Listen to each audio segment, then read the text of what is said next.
striking woman leans against the cabin top of her sailing boat, smiling as you approach. Her green raincoat glistens with droplets. A silk scarf is tied around her throat.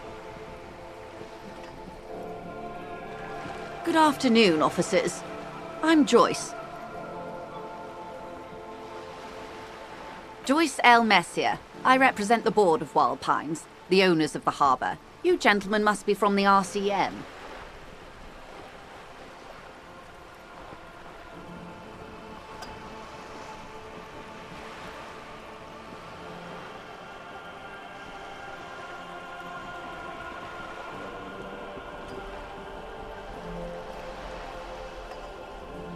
I'm glad to see you here. I was dispatched to handle a strike, not a lynching. Anything I can do to assist the RCM in this matter, I will, gladly. That is good to hear, madame.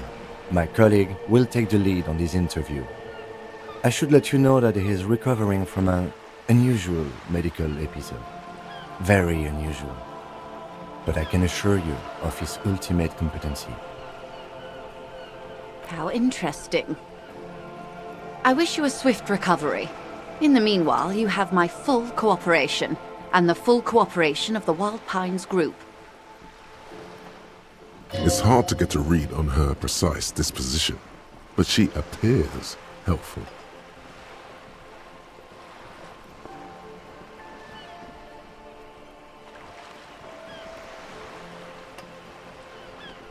What we do? I'm afraid I don't speak for Wild Pines as a whole. It's a giant undertaking.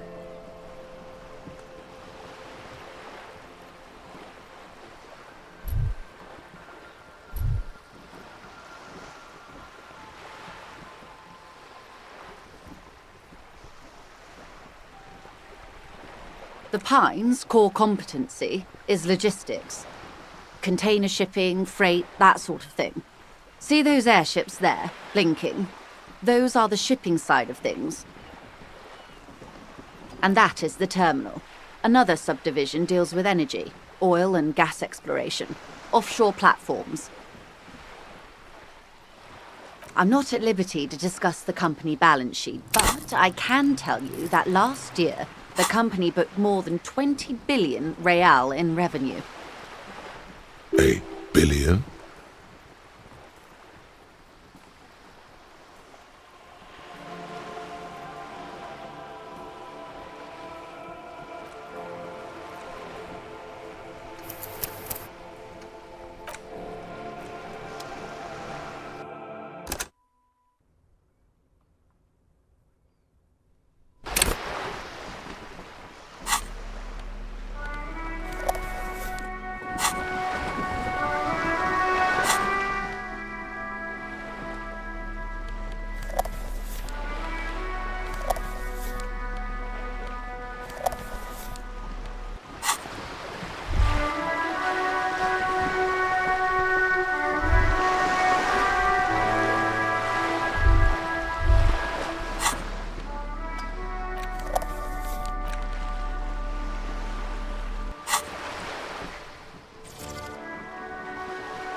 A striking woman leans against. Good afternoon. Joyce L. Messier. Beaton, my maiden name. Beaton, my maiden name. I'm glad to see. I was just. That is good to hear. How interesting. It's hard to get a read on her precise disposition, but she appears helpful. Everything. Right up to, but not including, trade secrets.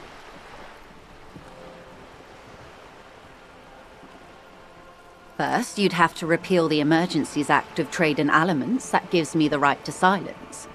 It's quite the octopus.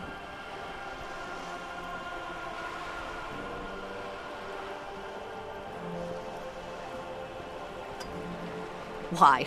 By throwing off half a century of foreign domination under the Coalition. Unfortunately for you, the Coalition also leases you the right to police West Revachol. But I am derailing us. You wanted to know about the strike.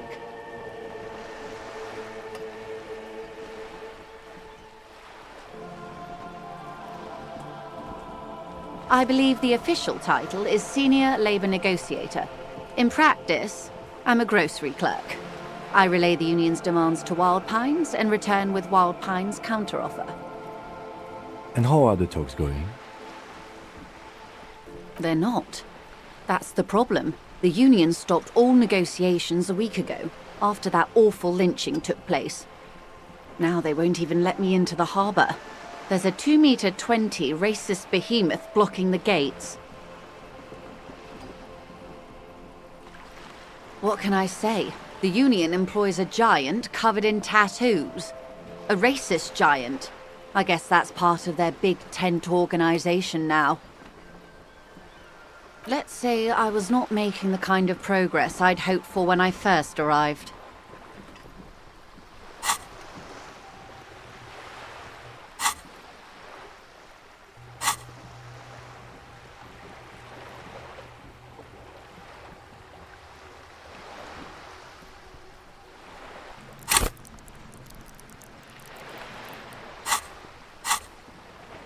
And when did you first arrive? I arrived 3 weeks ago. Yes, in the middle of February. The bay was still partially frozen then. I prefer to do these things on site, like the RCM. But the strike began in December. I wasn't the original negotiator here. I took over after Mr. Gaumont hit a wall with Mr. Clare, the union boss. Mr. Clare refused to speak with Gaumont despite concessions he'd granted the union in prior negotiations.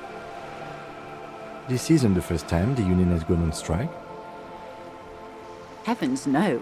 There have been 2 prior strikes. Both times the union won significant concessions, including overtime pay and a medical plan. This time their demands are more, I guess you could say, aggressive.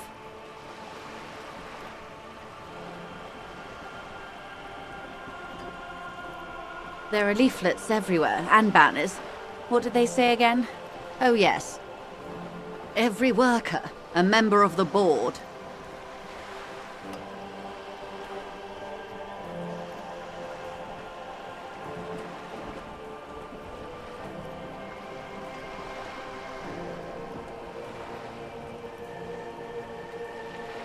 In its defense, another said, demand democracy.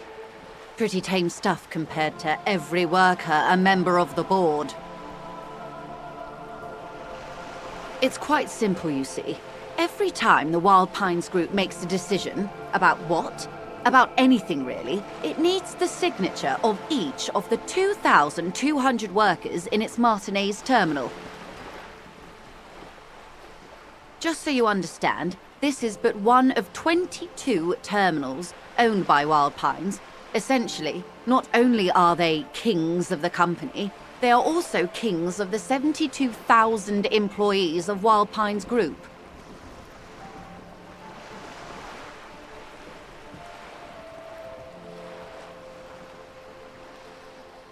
They're having a blast. But how can they afford it? After 4 months, my assumption was they would prefer a more practical solution. I'm not sure. Naturally, I assume that was just their opening position.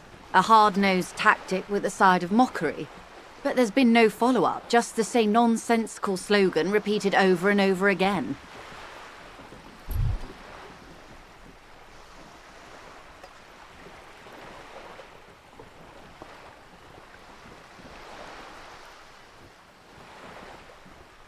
And now, people are getting lynched, I hear. Behind the whirling in rags.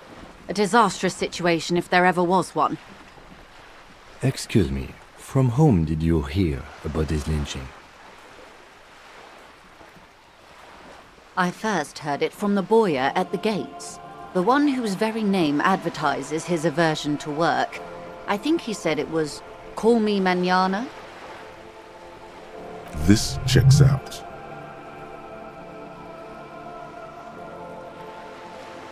Mr. Clare told him to... how did he put it? Fuck off, midget. Gaumont is short of stature, you see.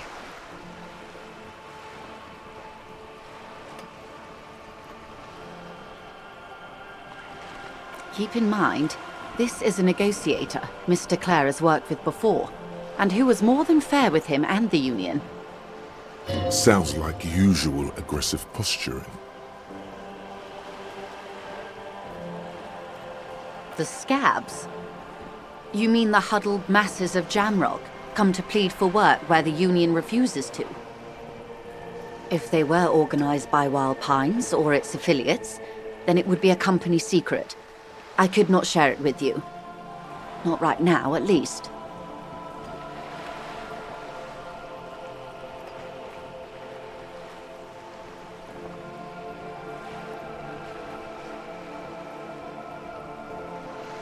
Everard Clare is a man of the utmost integrity. If you can say one thing about him, it's that he always puts the interests of the workers first. Of course not. Everard is fantastically corrupt. I imagine he has a thick, viscous goo where you and I have blood.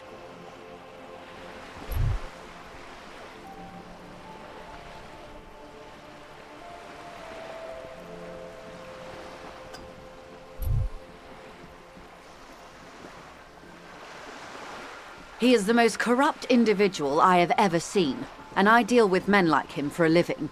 If there is anyone more venal, more irredeemably nepotistic, then it's his twin brother, Edgar.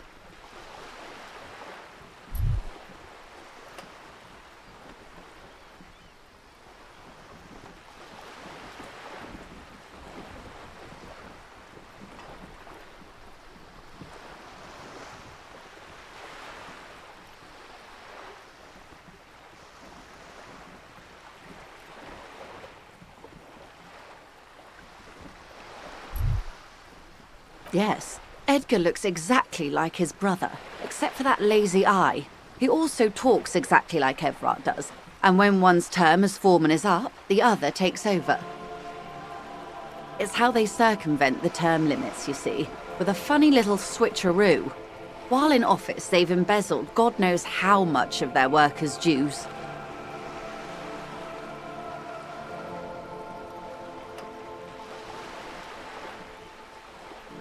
The Débardeurs Union was once a perfectly normal institution. 20 years ago, anyway.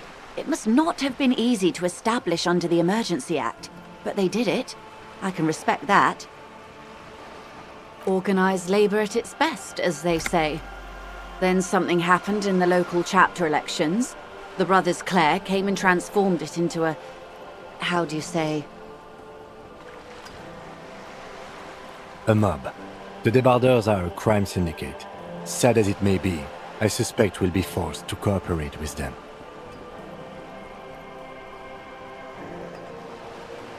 Refreshingly honest, officer. The company has tried appeasing in the past, but I'm afraid our concessions have only emboldened Everard and his brother.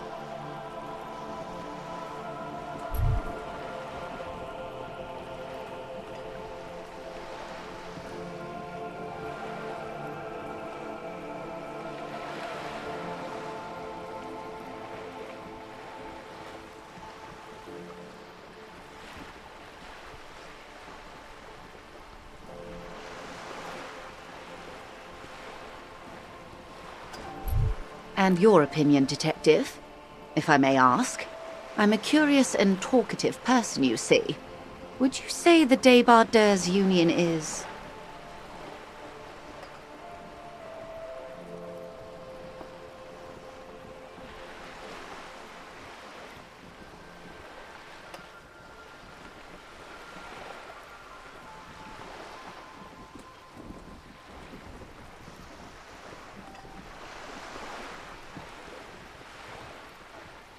Indeed, and a hungry one.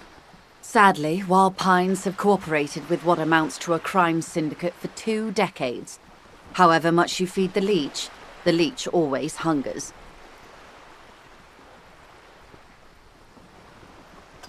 I'm glad you asked. There was a woman, the previous forewoman of the Union. She disappeared. Disappeared? Yes. On the last day of the local chapter elections, her daughter phoned in and said she wasn't running anymore, or coming to work. Ever. End of story.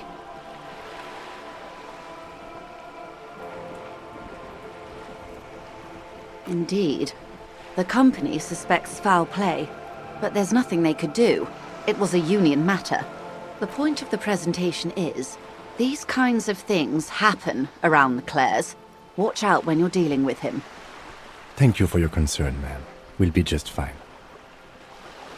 Mr. Clare, fuck off, midget. Gaumont is... yes. Sounds like usual aggressive. They're a leaflet. Every worker, a member of the board.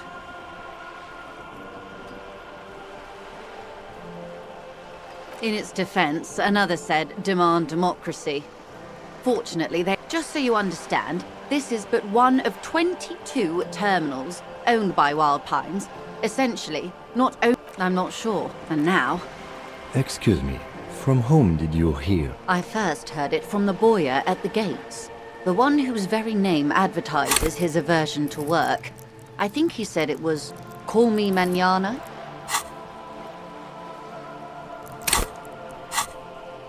This checks out. Of course. How else can I help? What we do, the Pines, and that is the terminal. Another subdivision. I'm not at liberty. $1 billion?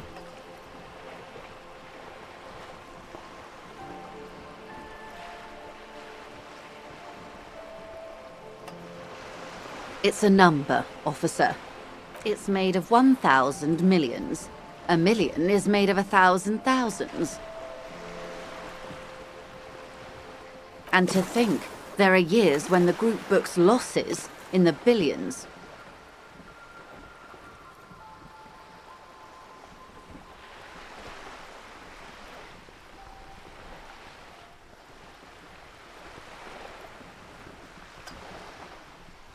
Wild Pines employs 72,000 people, all of whom have families that depend on their salaries. It is a tremendous responsibility. They started as an exploration and cargo fleet conducting trade between the Samaran and Insulindian Isolas 250 years ago, when Pine ships explored the South Seminese and charted Lomantang on behalf of... Centuries of care, deliberation and madness have gone into this endeavour. Vessels pass through the great unrest to re-emerge with apricots in tow. The logic of the system is totalizing. It's taken everything from its employees to build it.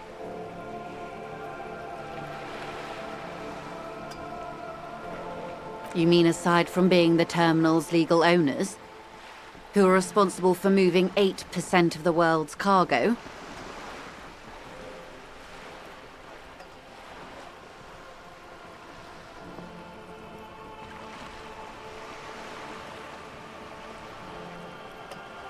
There are no minor cogs in the system.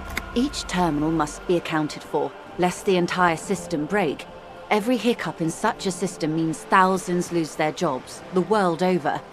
I'm here to assure that doesn't happen.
With your help, hopefully, says her warm tone.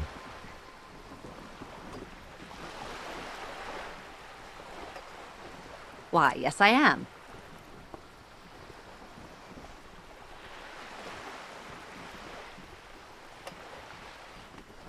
The boat? No. It is called Prichodite 19 because that's the type of sloop it is. The word "it" feels strange. Such a beautiful boat deserves a proper name. A breeze ripples through the sails and tugs at your hair. Below, the sleek, fish-like shape of the hull parts the water. Beneath that, a resounding darkness. You're reminded of something. Or someone. Okay. How about Prichodite 19? Why? Because it was manufactured in Revachol East by a company called Prichodite, and its hull is 19 paces long.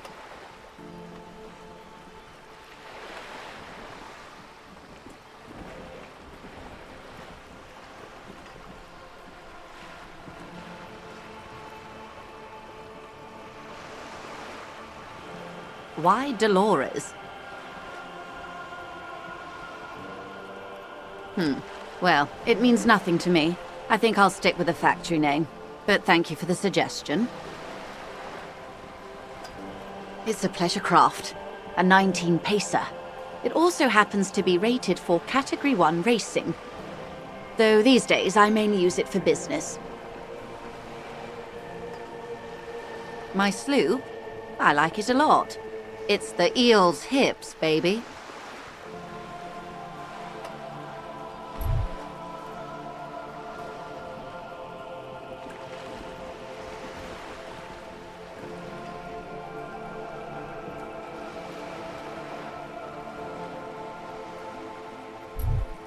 I'm enjoying this part of the interview. It has so little to do with the murder we're investigating. I really do, the lieutenant thinks. Is she thrown off yet? He's looking at the woman, assessing her.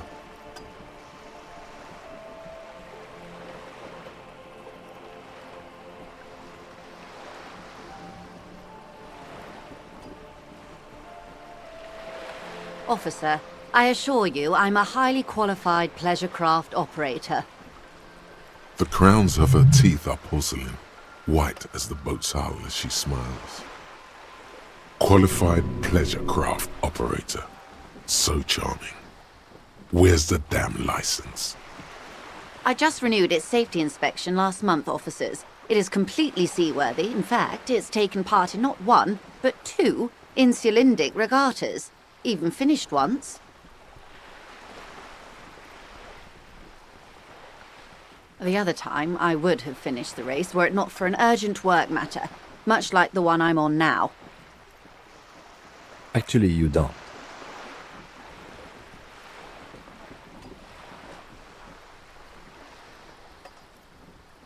It is a little-known fact among those rogue police that the Wayfarer Act specifically denies the RCM the authority to demand anyone's operator license.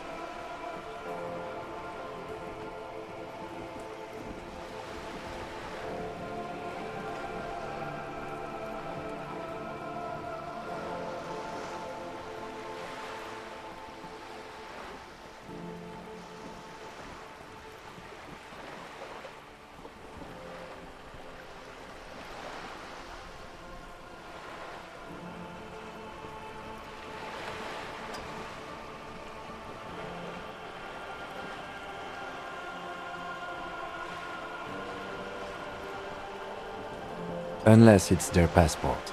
No. Do you want to ask for the lady's passport? You need to save face if you want her respect. Demand that passport. Of course.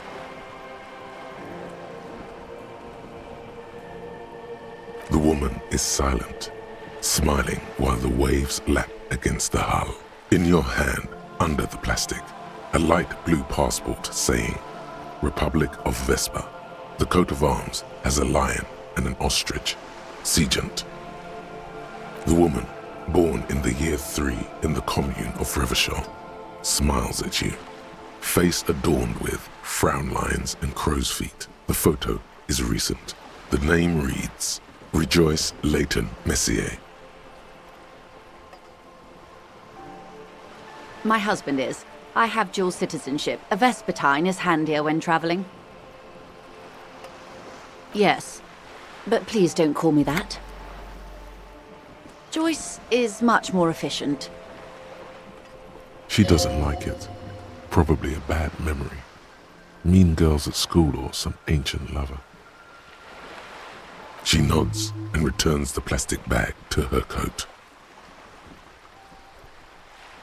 Of course there are. We're on an archipelago. How else are you supposed to get around?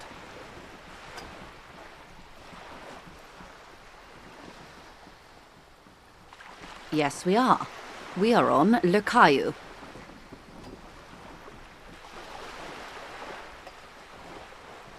We are. And the city of Revachol is on the island of Le Caillou. I haven't seen anyone else drive a souped-up Capri Kenema motor carriage either. Actually, that motor carriage has been specially issued to serve as a patrol and pursuit vehicle. It's for crossing long distances in a greater Revachol industrial harbor. It's not a toy. Neither is this. A toy, I mean. It's a machine for crossing long distances in the Bay of Revachol, between the city and the islands. She's having a good time arguing against the law. Too good, perhaps.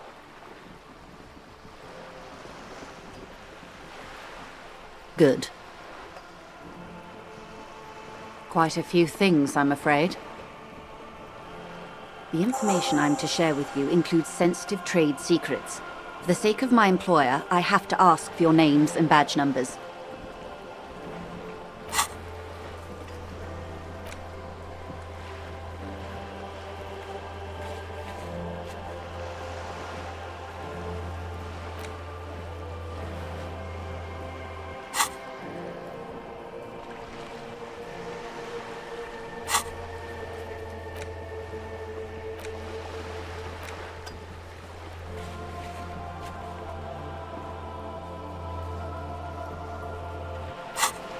Of course, ma'am.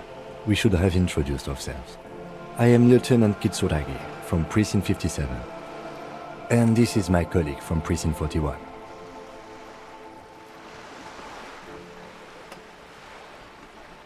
He looks at you expectantly. Then it dawns on him. How curious. Why is that, Detective? Awkwardness washes over the conversation. The woman doesn't like this turn of events. I see. So, are you saying you lost your badge during the course of this episode?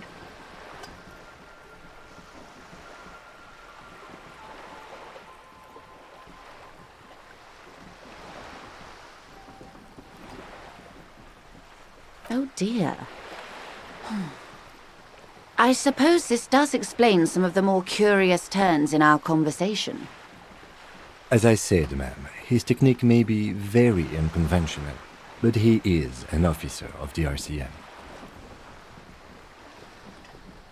Of course, I sympathize, but I'm afraid I simply can't share anything more until I've seen that badge.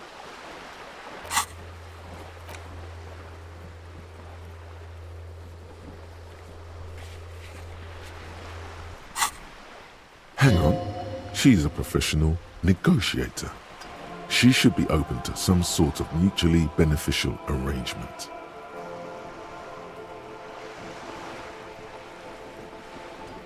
I mean, favors for favors. A dirty alliance of some sort.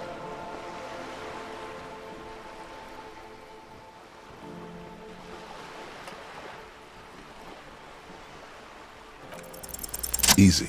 Just offer her a favor. Like I said, nice and dirty. I will be frank with you. If I'm going to break protocol, I need to be able to justify it to my superiors. They're going to want to see something very tangible.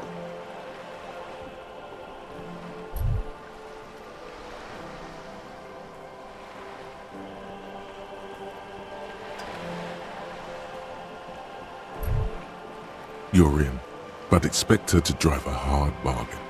Reports from inside Terminal B suggest it's a hub for the local drug trade. This is an open secret in Martinez. The Union controls the terminal, so it goes to reason. They're profiting from this trade.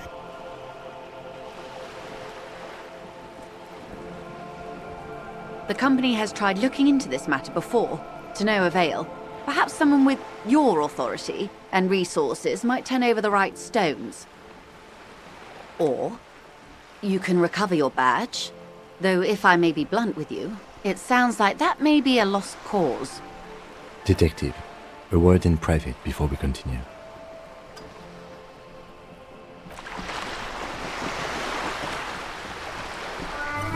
This is not going quite as I hoped it would, Detective. Honestly, I was expecting you to use your unorthodox technique to keep her off balance, and not volunteer us to be her henchman. This woman is running circles around us. She might have known about your misplaced badge all along, or she's simply an adept improviser. Either way, we've played straight into her hands. He doesn't let it show, but there is a limit to how much the consequences of your unprofessional behavior can cost the investigation.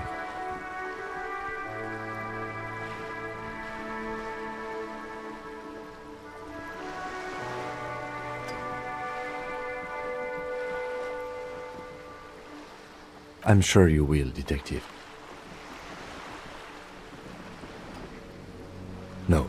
If there is reasonable suspicion, we must investigate. Otherwise, she could claim we are siding with the Union, or that we are on their take. We'd never hear the end of it. What I propose is, we ask her, then we investigate, briefly. But do not share the outcome of this investigation with her. We tell her it's done, and demand for her information on the lynching.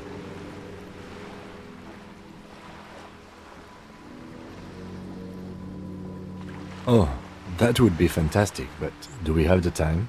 The world is large and your badge is 8 by 6 centimeters. You could request a new one from the station, but that would literally take months.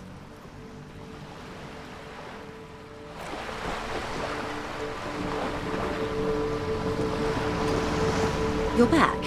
Good. What can I help you with? Of course, Detective.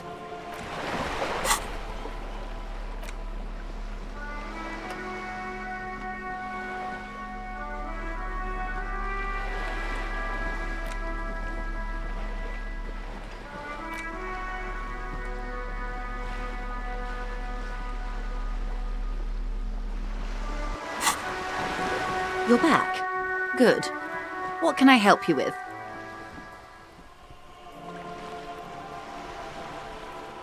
Is what you want to say, but it isn't that easy, is it? Look at that lady. Take a gander. Squint your eyes, bub. Why, yes. Tucked away under that sturdy green raincoat, almost rustic in its simplicity, a silk, while dull orange pearls hang from her earlobes, red from the cold. Her light green eyes scan you, full of knowledge and worry, wealth and all its possibilities.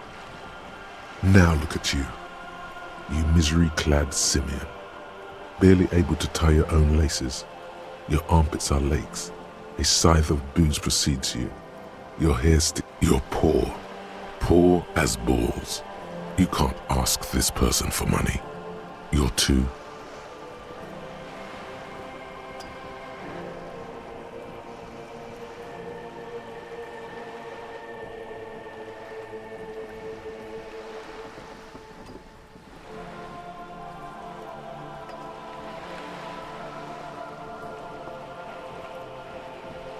Maybe you could ask her for some stock tips.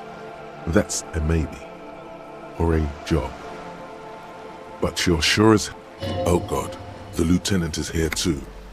Do not dishonor the force. As I was saying, if there's any way I may be of assistance, please don't hesitate to ask. This reality.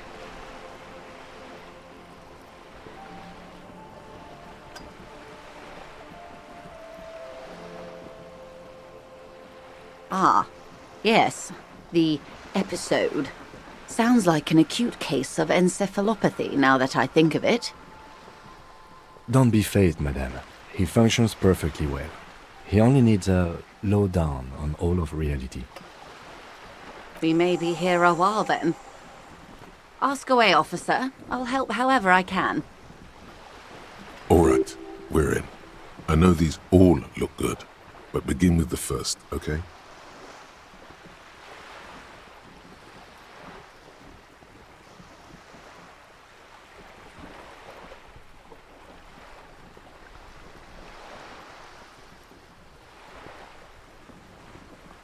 We're in Martinez, baby.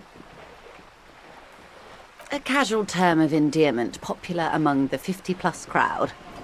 It's a disco holdover, pay it no heed. Aren't we all? Martinez is a district of Revachol. A very small district tucked away near the industrial harbour, north of the 881 and Jamrock. You would be excused for not knowing about it. Unimportant, they say. Forgotten even. Shelled to smithereens during the Revolution. It has its charms, just not this time of year. It's not really a sea, it's the Bay of Revachol. And the bay feeds into the ocean. Yes, we're on an island in an ocean. The world's largest body of water. The Insulindic. Vast, lukewarm and unknowable, flowing in and out of sight. It's not really a sea. Yes. Vast, lukewarm and Caillou, as you already know. Imagine a pebble. A smoothed-over pebble amidst a great blue sea, misshapen, cracked. The cracks are the River Esperance. We're in the delta of this river, on the 6th branch, the Martinez distributary. It is clear this pebble is of enormous value to her.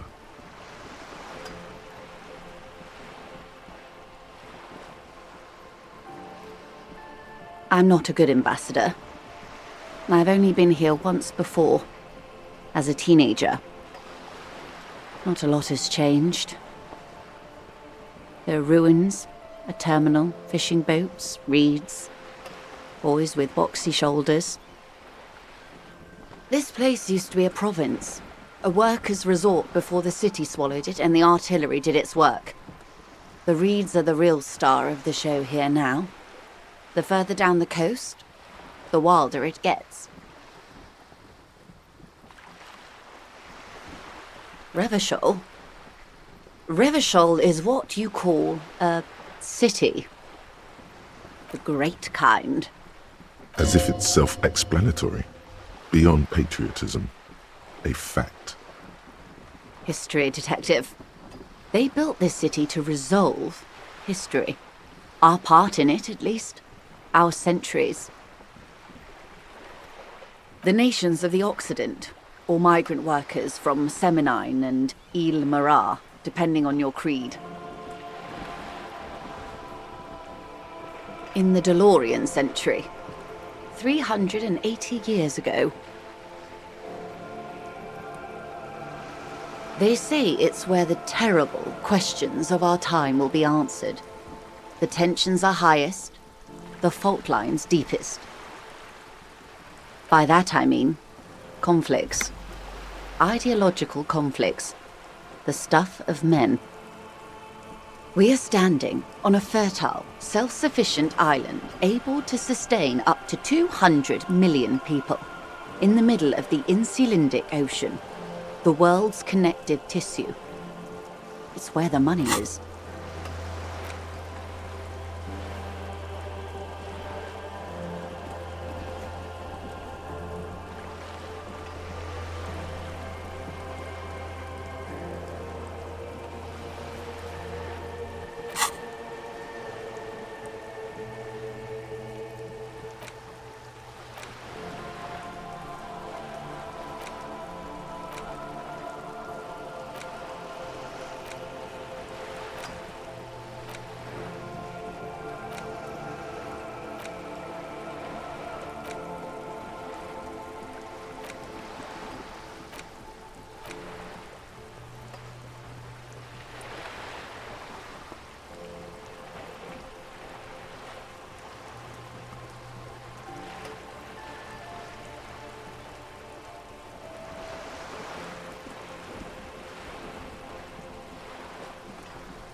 I think it's fair to say so. Martinez is about 22 kilometers from the center of the world. That soldering iron is the bank of the world building. The bottom floors are Insiacom, coalition government in Cylindian Mission Command. Silence. She lowers her hand. The water, the light. There is no recognition. Only the immensity of the sea and the cold radiating from it. We are where we are. I have no truer answer to give, unfortunately. This is one thought you need to complete. Where are you?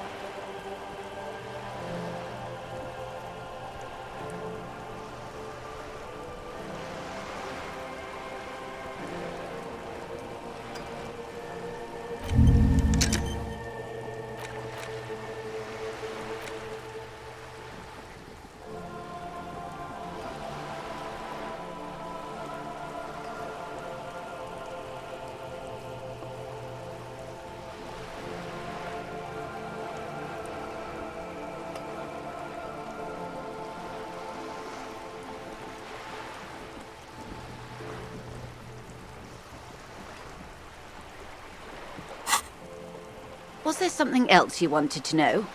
This has been informative. Thank you, ma'am. I'm sure my memory-impaired partner... Might I suggest not asking them all right now? Ma'am, Messier will be here later too, and tomorrow. Isn't that true, ma'am? Absolutely. My commitment here is long-term.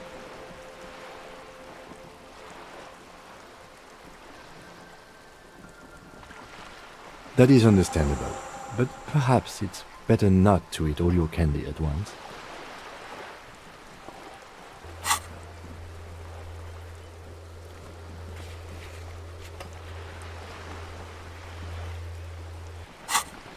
Indeed.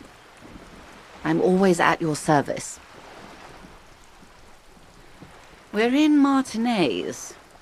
Martinez, you would be excused for not knowing about it. Unimportant, they say. Forgotten, even. Shelled to smithereens. Revachol, the great Kai. As if it's self... History detective. They built this city to resolve. They say it's... By that I mean, we are standing on a fertile...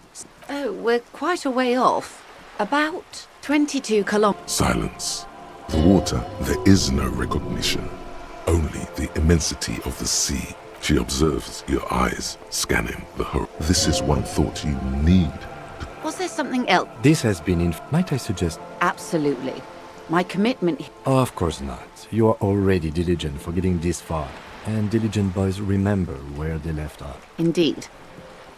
I'm always at your service.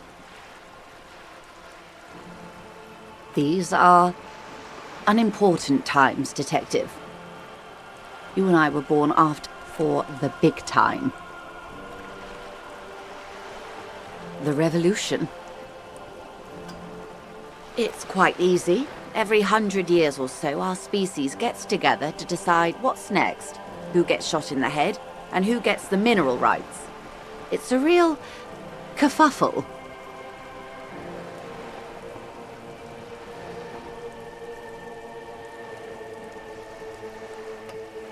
The liberals got the mineral rights.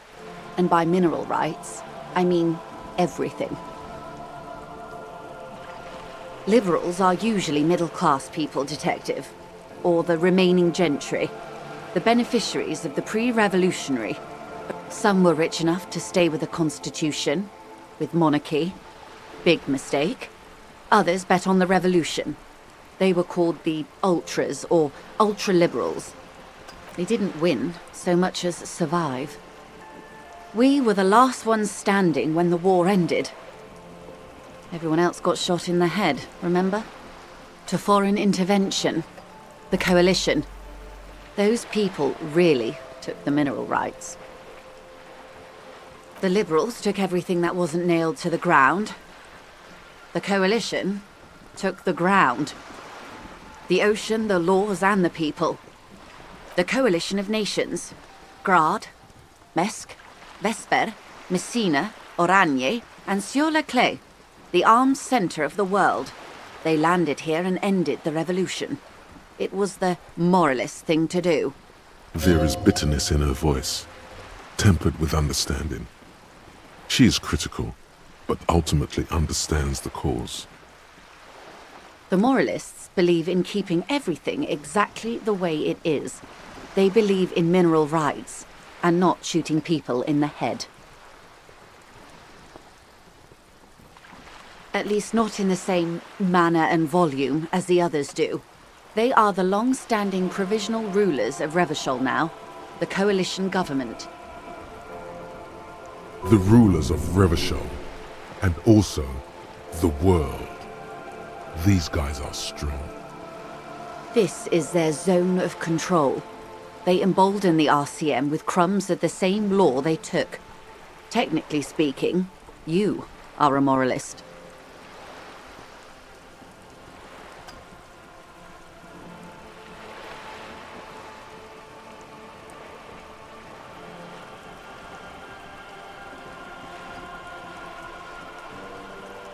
A devout man of the centre. Hard to come by. It's good to have someone who takes a moderate approach to head shooting. In your line of work, I mean. Those would be the communists. Generally speaking, 40 million people got shot in the head during the World Revolution. But the communists, they all got shot in the head. She's not gloating. It's a relieved celebration. Oh, and the anarchists too. They shot them well. So well, one forgets they even existed. Did they ever? Before they got shot themselves, they shot 2 million people.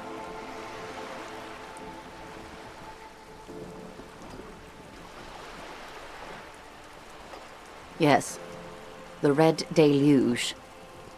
The Insulindian Deluge, they call it. Oh, lots of people. Even the king got shot in the head, or thrown beneath a horse, or drowned. Accounts differ. It was unceremonious. Just as well, he wasn't actually the king. Just the king's nephew. The real king abdicated and lived out a long and productive life as a venture capitalist in Grad.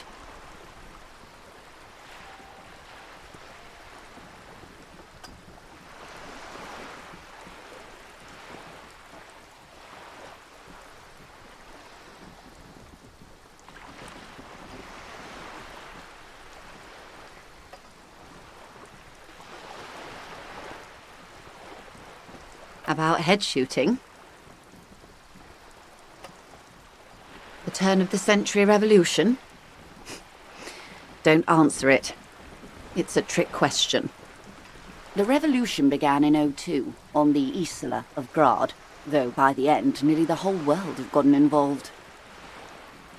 It wasn't a who, but a what.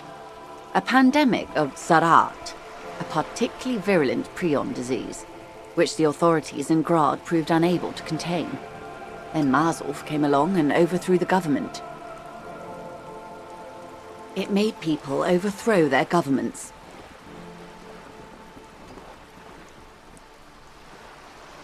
Of course not. It was a highly infectious microorganism that destroyed brain tissue. The actual causes of the revolution were material. The pandemic only provided the spark. From Revachol and Grad? Not far. The world managed to cauterize itself. Mazov's government was overthrown in '08, and the coalition crushed the Revachol commune 2 years later. It was the end. Why? You and I, officer. Our lives in the zone of control. Something tells you her life and yours are not that similar. Maybe it's because she has a boat and you have that necktie? A pair of pants? No doubt. but we share the same time and position on the planet's crust. That counts for more than you think. A city-state divided into free market zones under the everlasting interregnum of the Coalition of Nations, and you, of course, the citizens' militia. The clatter of typewriter keys fills the main hall of the reappropriated silk mill, Precinct 41. Chad Tilbrook presses enter. Outside, Officer Elfboy Williams slams the door of an armored motor carriage. The Zone of Control is the third incarnation of Revachol, after the failure of the Suzerain and the Commune. Modernity. They developed the marvels of the inter-eastlery communication, telematic milieus, radiation, coloured plastics. Meanwhile, in Revachol West, the aftermath continues for the 5th decade. 43 years. Hard to fathom, I know.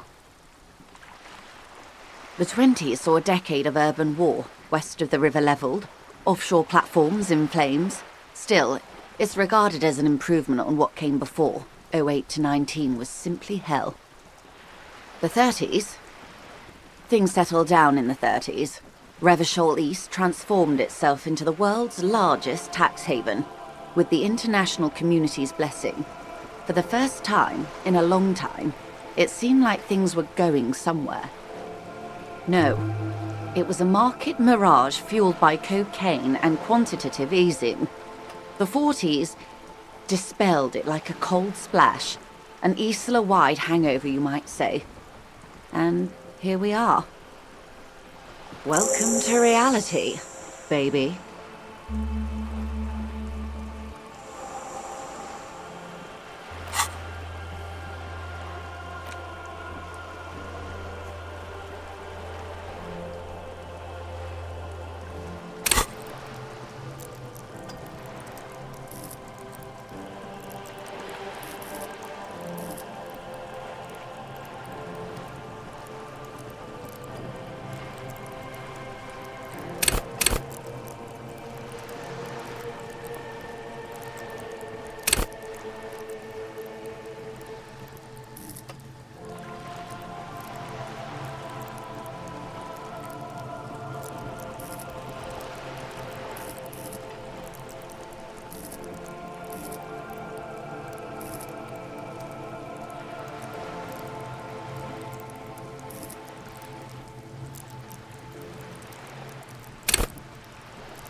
From the looks of it, the 50s haven't been much better for the Zone of Control. You can see it in her eyes. Days slipping away. I've no right to be dissatisfied. This shirt is Barbara Muscova. This raincoat is impervious to rain and is guaranteed for 100 years. My daughters will wear it. No, it's just... We could have had so much more. Every one of us. If only we'd played it right. Good question. What would you have done differently? No, her first.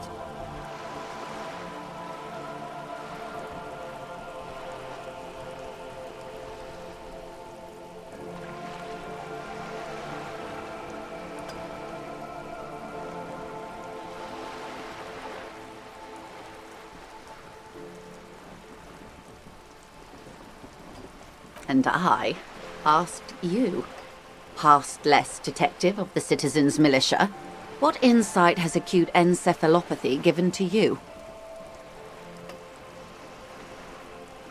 And you would have died, most likely. Not far from here.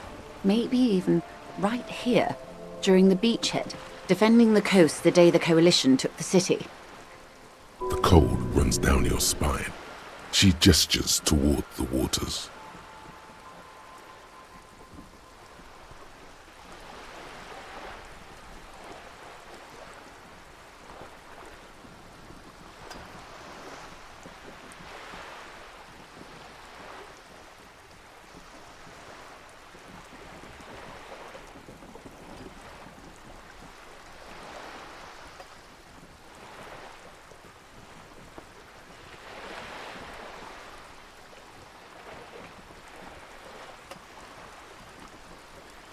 The wind stops.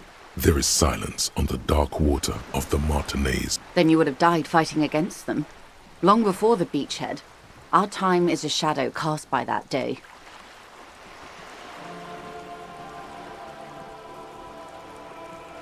Good question. No, her first. Then you would have died. The cold runs down your spine. The wind stops. No. Almost. Good question. No, her first. Then you would have died. The cold runs down. The wind stops. Good. Not that it would have mattered.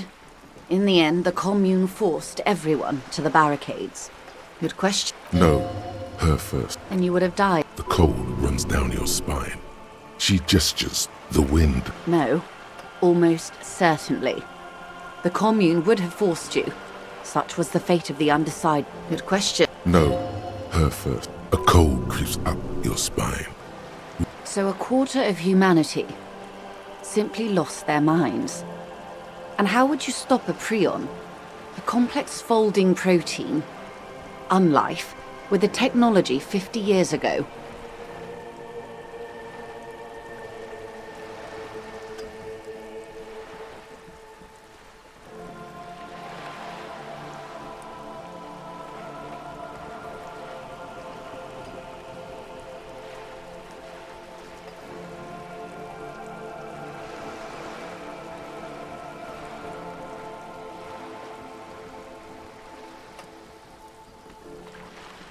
The wind stops, and for a moment, there's silence. The charge dissipates into the dark water. All is quiet on the Martinez inlet. There is peace in the heart. Good hygiene. Really. A very moderate solution to... When they failed to step up, Marzov and his party stepped in. In this... Opinions expressed here do not reflect the official position of the RCM. And what is your official position, Lieutenant? My position, ma'am? My parents got ripped to shreds in the revolution. I would have gone the same way. I was saved by being 2 years old. That's my position. The abattoir. Understandable. Good question. No, her. A cold. So a quarter of humanity simply lost their minds. And how would you stop a prion, a complex folding protein? The wind stops. Pockmarked by cannons. Liquidate? In the end, they liquidated the Sol Aurum, melted the palace cube down to gold and platinum, and sold it for bullets. Strange times. Opinions expressed here do not And what is... My position... Understandable. Good question. No, A cold. So a quarter of humanity. The wind stopped. It's all yours. A poor remedy for prion disease. That was the attitude of most of the more moderate Indo tribes, particularly those who supported the king. Kupri, Resplendent, both gone now. Those that survived mended their ways. Opinions expressed. And what is My position. understandable? Good question. No, her first. A cold crisp. So a quarter of humanity. Simply The wind. Always. always. That's the can't-do attitude that truly defines late modernity. You may prove a modern man yet. And what is My position. understandable? Good question. No, her first. The cold runs down your spine. I see. A tenth of humanity. The key of history is in the lock. Keep turning at any cost.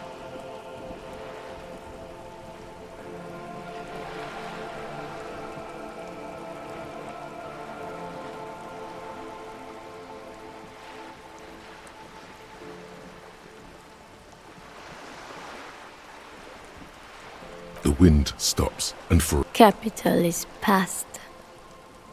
Past. That's what De Briever, the leader of the communards, said before she got a bullet in her head. Don't get me wrong, capital is finished. But understand this, its end won't free anyone. It will only lead to more suffering. Opinion. And what is My position. understandable? Good question. no, her first. The cold. I see. A tenth of humanity. The wind. Revachol forever. Forever? In 20 years, Revachol went from a king to a commune to a zone of control. She is forever. But the next... And what is My position. understandable? Good question. No, her. The cold. I see. A tenth of humanity. The key of history is in the lock. The wind stops. The age of man is over. Over. That's entropolism, the very height of late modernity. Evacuate this world. You may prove a truly modern man yet. And what is My position. understandable? Good question. No, her first. The cold. I see. A tenth of humanity. The wind. It's all yours. All yours. That's been the motto of many an Indo tribe. There is something clarifying about that strain of, believe it or not, wild pines isn't even the most notorious example. That would be Saint-Baptiste. You can go quite far with that attitude. And what is My position. understandable? Good question. No, her first. You and everyone else. But that's got nothing to do with preventing the revolution. Good question. No, her first. A cold. So a quarter of humanity simply lost. The wind. There is peace. Good hygiene. Really. A very moderate. When they fail... And what is My position. understandable? They are what they... Anyway, enough sentimentality. Is there anything else you want to know? It's a neurological disorder caused by a lack of vitamin B in the brain. Symptoms include a retrograde amnesia. It's quite serious. You should get yourself checked out. She conveys it in short, cold bursts, trying not to invest too deeply in the condition of this doomed detective. Well, it's either bariatric surgery or long-term alcohol use. She nods slowly. What this boils down to is, this reality thing is stupid. Yes, and perform autoerotic asphyxiation on yourself with your funny necktie, out in the open somewhere. Wait. This reality thing is the only game in town. It's probably in your interest not to blow it.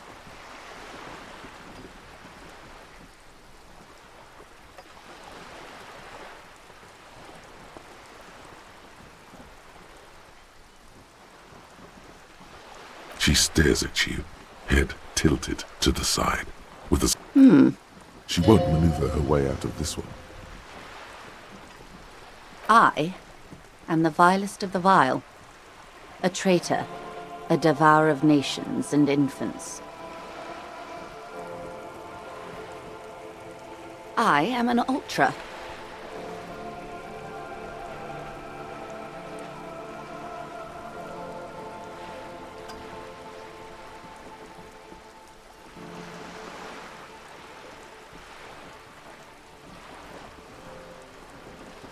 An ultra-liberal. It's a type of liberal. From the revolution. It's, not the moderate kind. Yes. I am the nether creature of the Forbidden Swamp. I pushed the king under a shit wagon and betrayed the revolution. My kind surrendered the nation to financial colonists. I can see you thought we'd gone extinct. After all, no sane person identifies as an ultra-liberal anymore. Not in broad daylight. You're a man of the left, no? Tell me, now that I've uncoiled myself. In her green eyes, you see a mixture of truth and self-satire. Decades of guilt. Forgive her.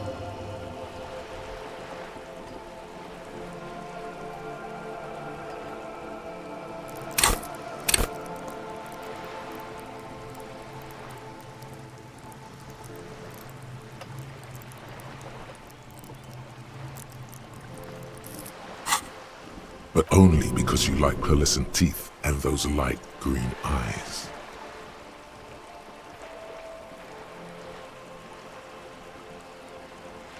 I hope you do. I hope we are able to continue as friends, despite my scales and my need to infiltrate and betray your precious revolution. Honestly, I may have even preferred it, had the communards won. Who knows? They might really have built something better. But they didn't, because they lost. When the dust settled, the Liberals were the only ones left to clean up the mess. By virtue of their survival, they were handed enormous power to shape the future. This was all our last generation managed.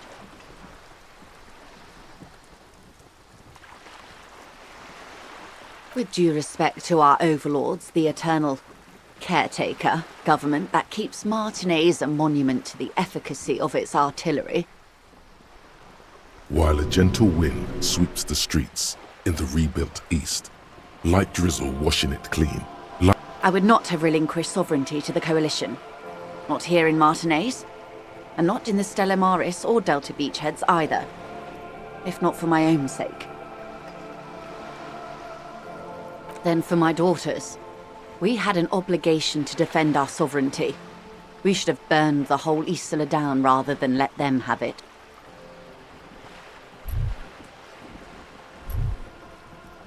Dark orange flames reflect in her green eyes. An oil fire on the ocean. Perhaps. My intellectual vanity will be my undoing.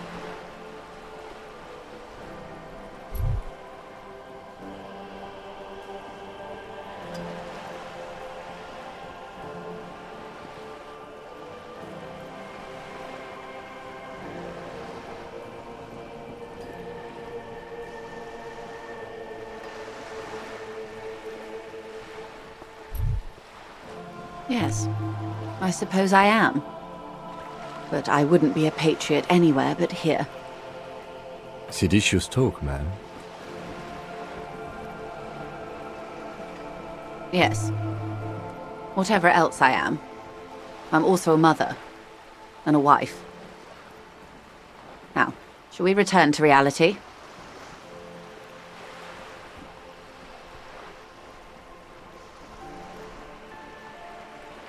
A bird? A Svenicid? A flightless bird of the polar regions?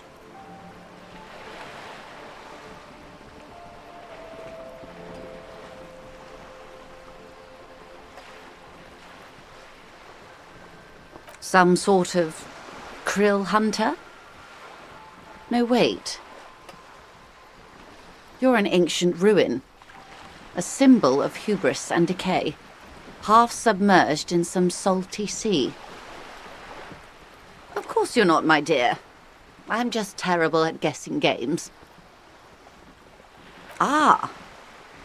This is the pier of Rue des Saint-Ghislain, 33A, where the tenants have been kind enough to rent me a slot. Or two. A pre-revolutionary tenement. Old buildings are called tenements, you see. And new buildings, bâtiments. After les bâtiments nouveaux. But 33A and 33B are not nouveaux. They're old. This one used to be 8 to 10 stories tall.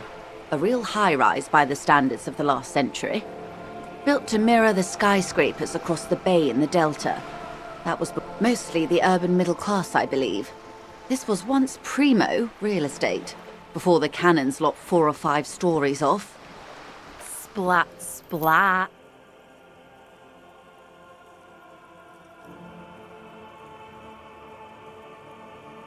Wonderful.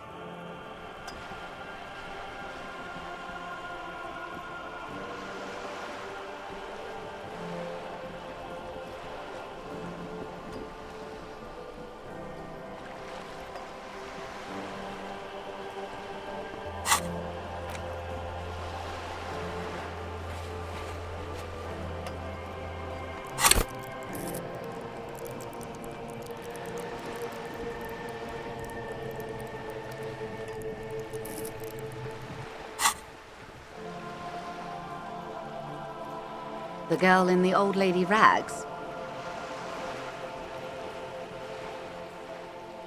Looks like a sullen and rebellious member of a teen infraculture. Yes, you and I belong to the supraculture. We're common, the herd. The music on the radio, the food in the chain restaurant, those are all too popular for the girl in the old lady rags. She prefers a fantasy world. An infraculture with its own dress code and vernacular. It is an illusion, I'm afraid.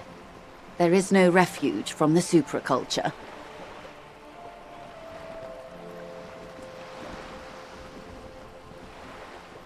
I can't. That's how simple it is. One may dye their hair green and wear their grandma's coat all they want. Capital has the ability to subsume all critiques into itself. Even those who would critique capital end up reinforcing it instead. All right. What next?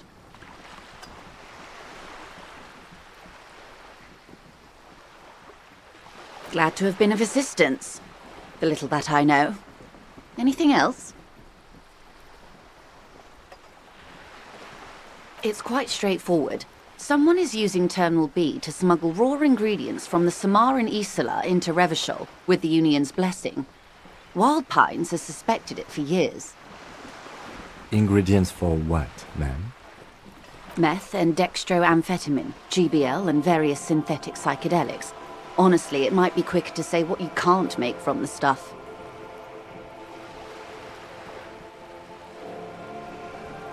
Yes, after they clear the terminal, we lose track. The actual production is taking place at various sites in and around Jamrock Quarter, north of here. Wild Pine seems to be well apprised of the local drug trade, ma'am. Do you mean to say the Union also produces the product? Sells drugs, I mean? We're in logistics. It's our business to know. And no. As far as the company knows, the Union does not produce it. They transport the ingredients for a cut. Yes, but you won't get anything out of Evrat and the Dockworkers Union. Still, every chain has its weak link. The lorries. Someone needs to move the ingredients from the harbour into the city. Once they reach Jamrock, they're distributed to a network of local manufacturers well beyond our grasp. but in transit they are vulnerable. Perhaps you've noticed that a number of lorries are tangled in a traffic jam at the roundabout just now. Interview the drivers who are still hanging about. One of them might be waiting for a crucial shipment. I'll be explicit. If you find this driver, I will share company secrets with you. You'll be indebted to her, in a way, but one step ahead of the Union in another. We did, on more than one occasion. Apparently, there's some sort of inter-precinct disagreement about whose jurisdiction this area falls under. We know the company has launched its own probe into the Union's alleged involvement. We also know it's come up empty. It's not just the RCM. No one's been able to find any hard evidence. Well, here's your chance, officers. No. We asked East Motor Track to raise the drawbridge. The road company is a partner of one of our subsidiaries. However, this is a limited time opportunity. Once the complaint has been processed by the Trade Committee, they'll have no choice but to lower the drawbridge, and the operation will continue. Thousands of litres of raw ingredients will pour onto the streets of Revachol. Not the east across the river, but the west. The vulnerable, the weary. Well, at least this solves one mystery. What is that, Lieutenant? Why I had to call East Motor Track and beg them to open a drawbridge for me. I'd wondered since I first drove in, on my motor carriage. I am sorry for the inconvenience, Lieutenant Kisaragi, but we need them trapped here. This is a unique opportunity. I'm sure you understand. How do you think they're financing this strike? There are thousands of unpaid dock workers going strong for the 4th month straight. There was a shakedown of local businesses preceding the strike. Many were squeezed to bankruptcy to fund it.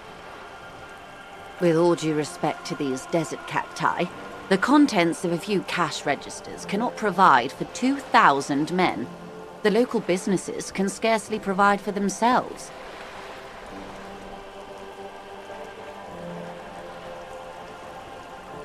Precisely.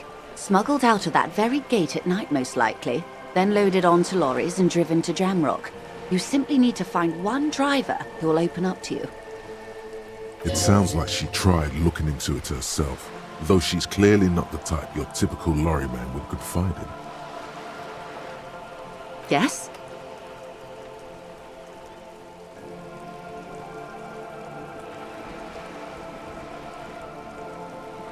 Excellent.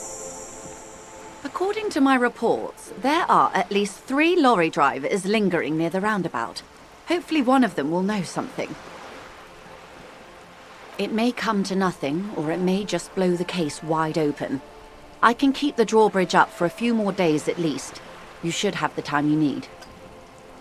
In the meantime, let me know if there's any other way I may be of assistance.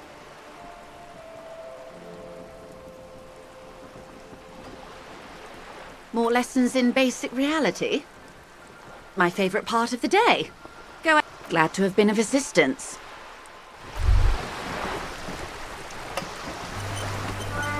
Wow, you work hard.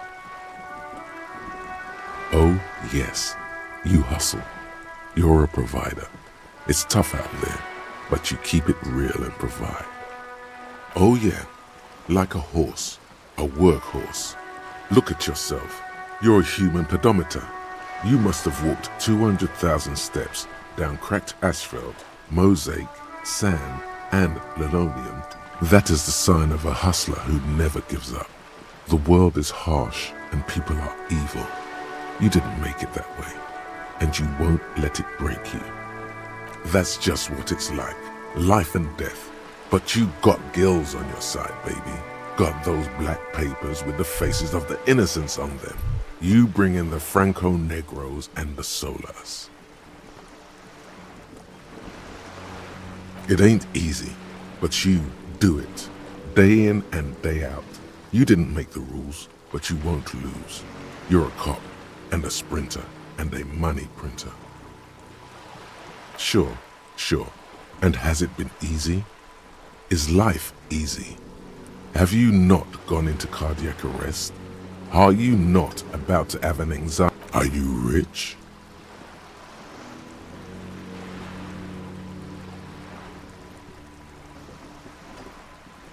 That's right.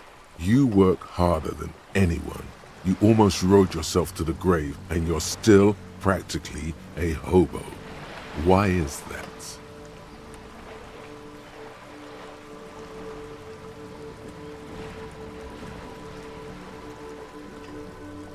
Because of the taxes.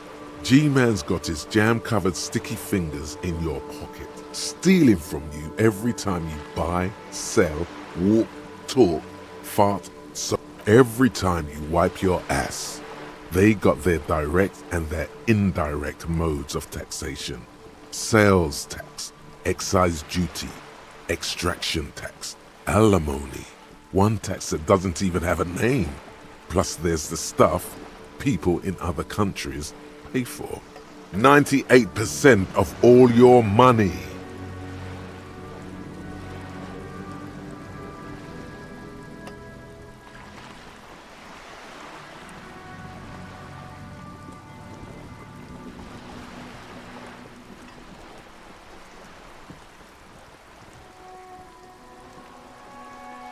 What are you not sure about? They're milking your nipples till they bleed. Can't you see? Aren't you sick and tired of having bloody nipples?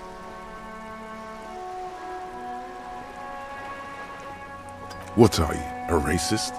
Don't be a racist. Be a cool immigrant, ultra-liberal free market advocate. Ride or die. Keep it street.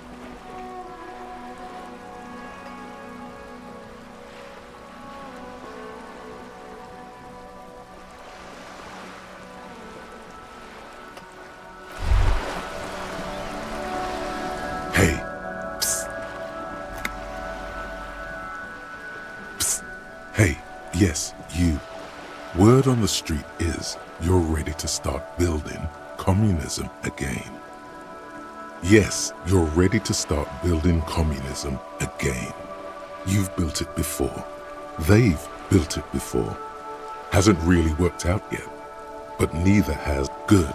We need tender men like you. Keep saying things like, down with the bourgeoisie, eat the rich, sodomize the landowners, impale all people who have more than 25 real in their pocket, literally murder all human beings regardless of their political beliefs. That kind of stuff.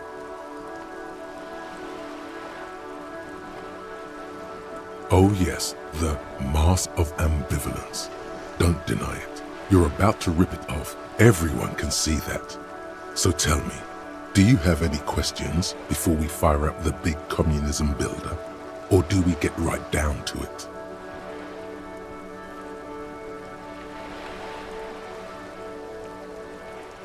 Failure. It's about failure. Yes, abject failure. Total, irreversible defeat on all fronts. Absolutely vanquished. Beaten, you alone, against every living thing, against every human alive. 800 trillion real in the hands of an imp. You against the atom, the charm and the spin, where the whole world failed. Matter failed to bend to human will. Human will failed to get out of bed and tie its laces. You alone, single-handedly, will rebuild the dreams of the working class. You are the last. Now get to work, comrade.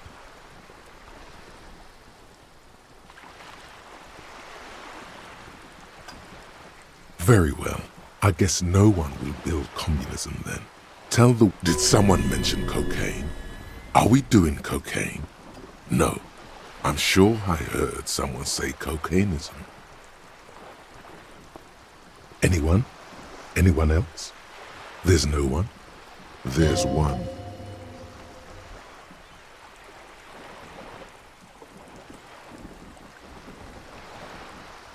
You should build communism precisely because it's impossible.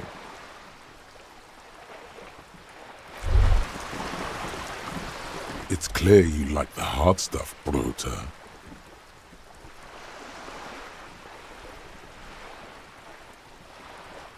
Evening falls. The time has come to take the vow. The vows are blood and flesh. Lower intestine. The term is metabolic and circulatory fascism, Bruder.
Many things, but it's mostly about trusting your gut. Who does your gut tell you is the source of Revachol's problems?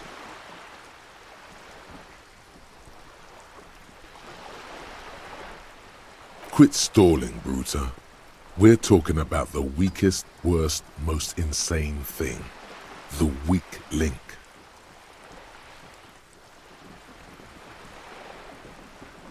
Yes, them. But also, women. Women, men of war. You don't like them. They're insane. Their idiocy needs to be scrubbed off this world with rubbing alcohol. Women need to go back to the fucking kitchen. That's what fascism boils down to. The rest is also important. But the main thing is that women need to know their place. Stomach truth. You're having a stomach truth.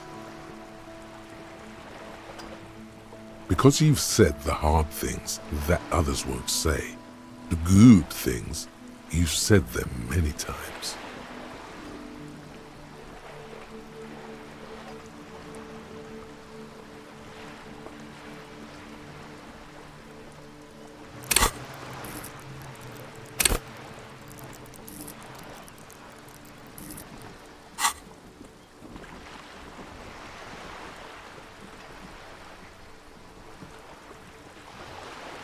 Okay, yes, let's call it that. Good thinking.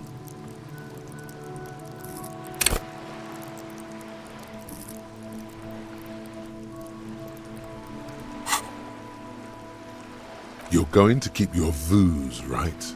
Keep your vooz, Brota.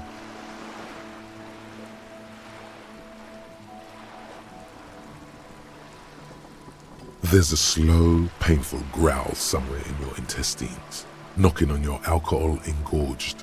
It is one of betrayal and disappointment.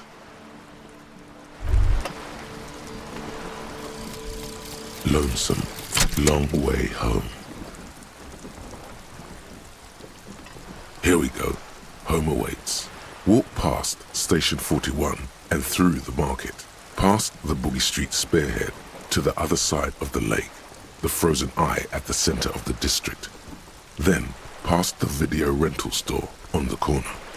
There, at the end of a street lined with pine trees, a small house no larger than a matchbox. 11 Voyager Road. You no longer live there. Those times are gone. And so are those people. Why did you come here? Why are you still here? And where's the dealer? You have to get back to work. That's all you have now.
Yes?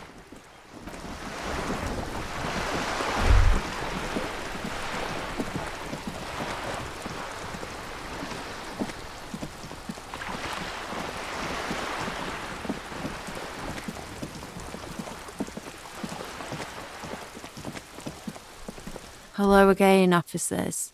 Have you come to admire my mural?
A sturdy metal door guards the southwest. The door rattles against your... The door rattles again.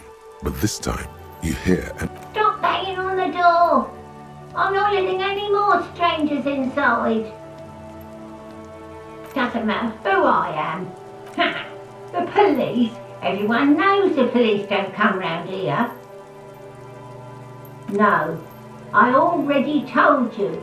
Go check the backyard door. Maybe someone there will. Madame, I assure you, we are real... There is no reply. Just the door... Stop banging on the door! I'm not... Doesn't matter who I... No, I already told you. Go check the backyard door.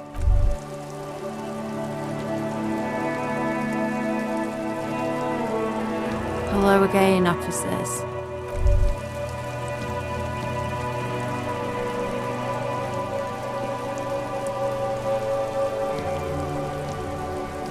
Trying to sneak up on me?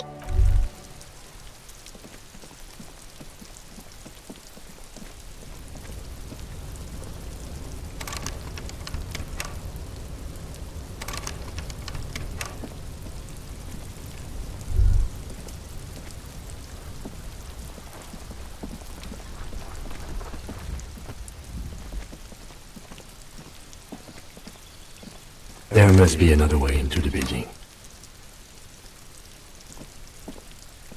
You see a young man on a balcony nursing a cigarette.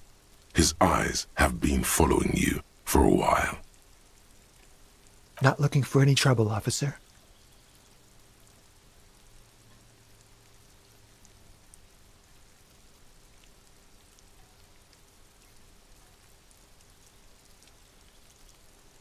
There's no trouble. I'm just speaking in a lowered voice. I don't want to be seen talking to the gendarmerie, if that's okay. I just want to finish my cigarette. It's the god of cigarettes and youth. Ask him if he's got anything to spare. Apologies, but this is my last one. The god himself has denied you absolution.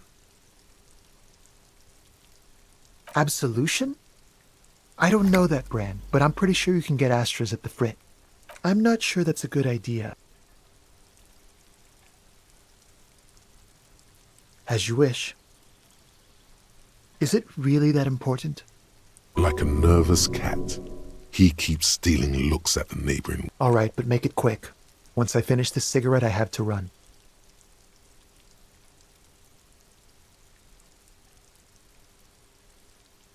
My name?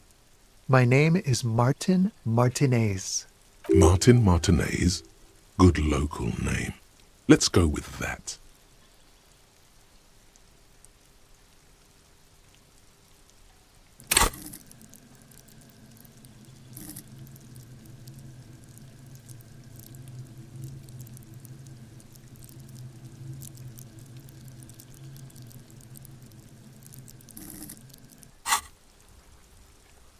I'd even go so far as to say that the view is a little too good, my dear gendarme. Do you have an estimate of when the body... We will remove the body as soon as possible. Now tell us, where were you last Sunday? Oh. You already asked me that, didn't you?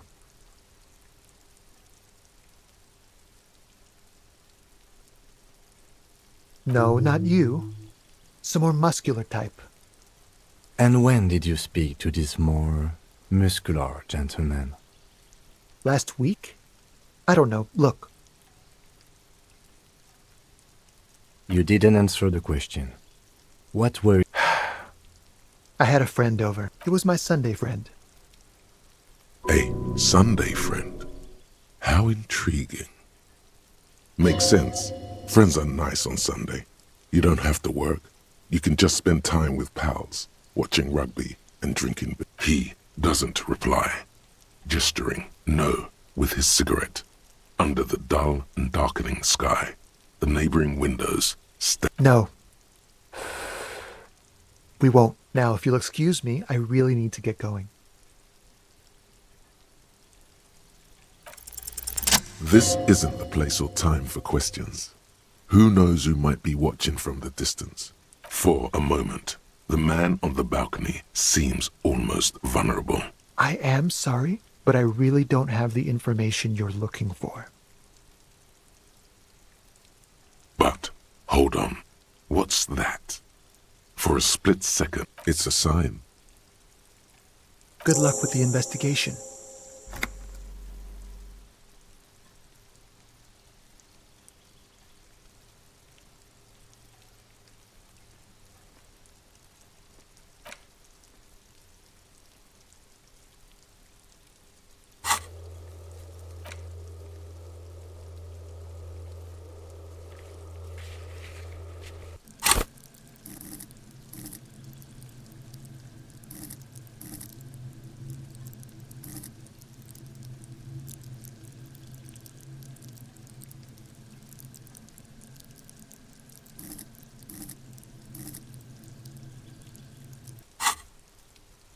He's gone.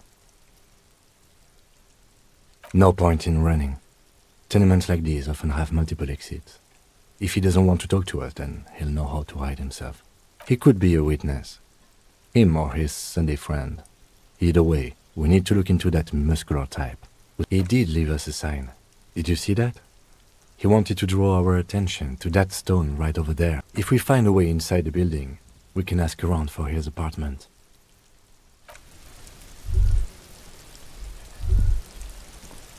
A stone, like any other. A stone. There's a key beneath it, rusty from the dirt. This must be for the front door. Pity it doesn't have the apartment number on it. This building has many apartments and the man can be in any of them. We'll just have to go in and see.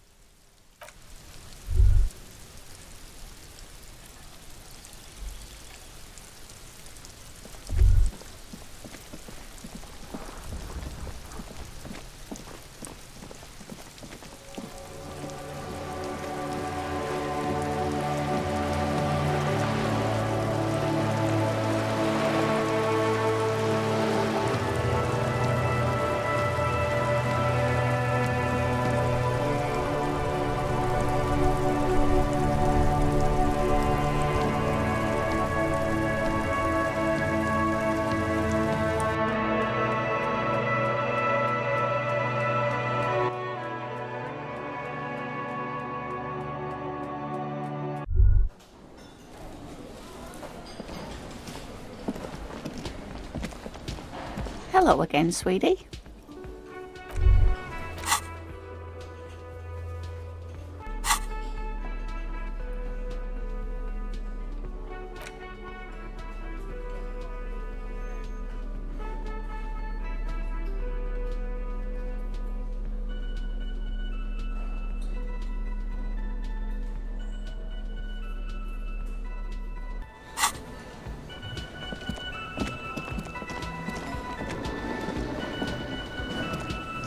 The worker is...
The man ponders his cooking utensils and gives you a little nod. He looks up. Shrugging is an international sign for. He smiles and bangs his leg. You see a heavy steel door. The cobalt blue. The door doesn't.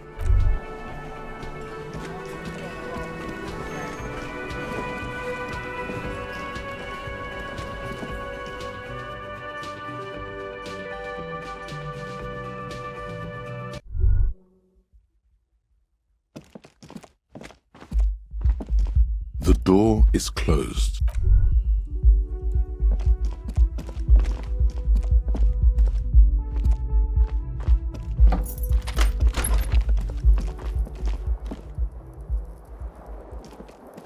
The bed is cold.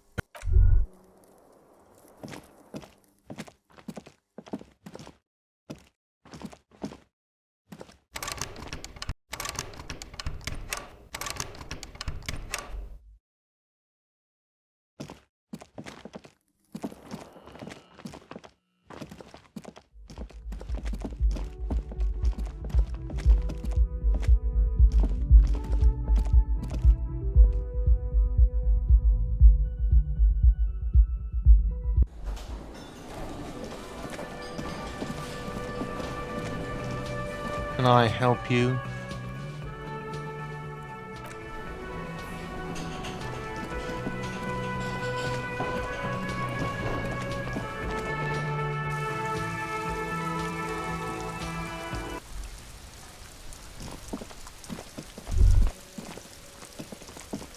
An old call box with you hear the same when you ring the door. All you hear is looks like someone has melted.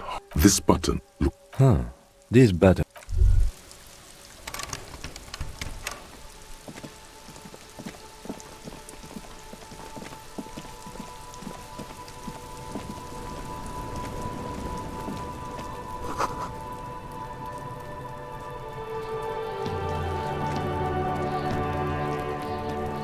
This trash container is locked. The sliding lid.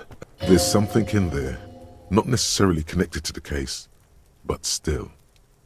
The body is downwind from here. Maybe you prefer the smell of garbage to the smell of death. Trash, food waste from the cafeteria. They lock these containers to keep the derelicts from flocking in. Could be evidence too. What do you mean, feel? I agree.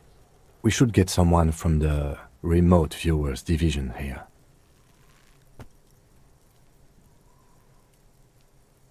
All the detectives from all the precincts who experience extrasensory perception go to the remote viewers division. None, because they don't exist. There isn't, but we should still access this container. We could try using a pry bar, the one you took from my motor carriage, or we could ask for a key from the manager of the Whirling in Rags. He probably has one.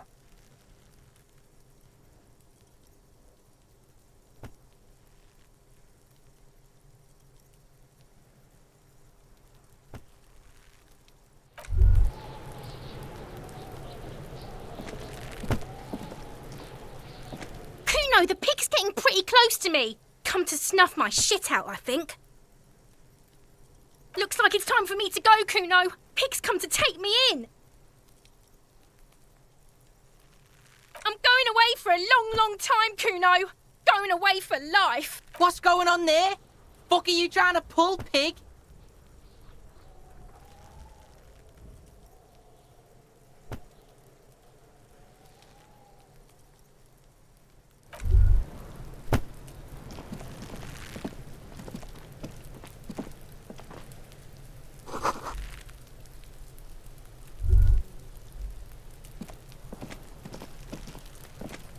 There are several footprints in the mud, left by work boots. Anywhere from 6 to 12 pairs have walked here.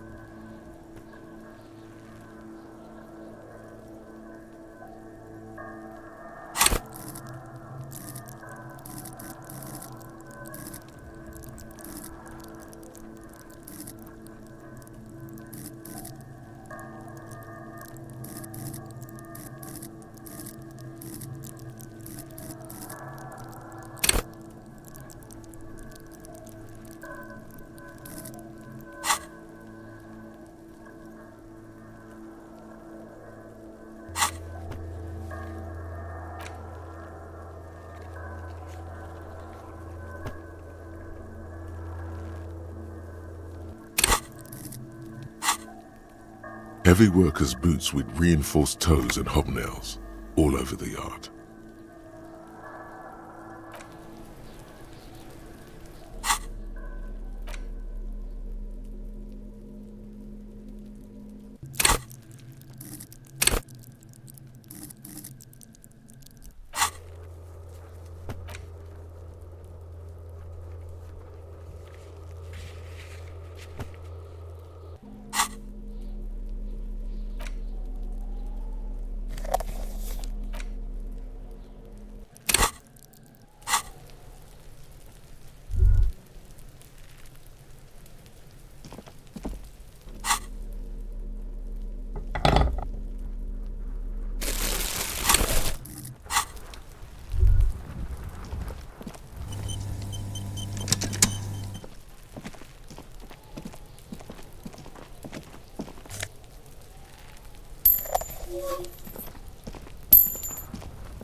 An inconspicuous pile of the roofing material Eternite.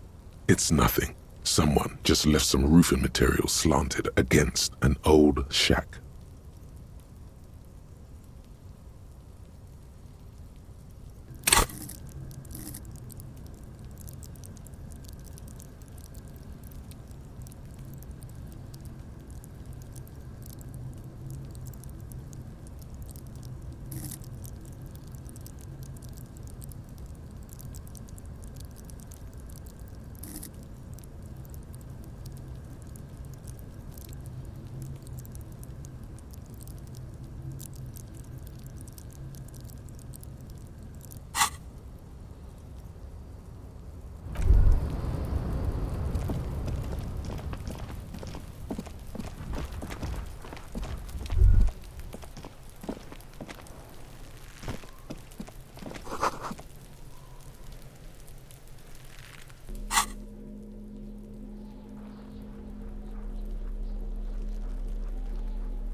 Kuno's got this! Oh yeah! Nappa Gumpy, Kuno!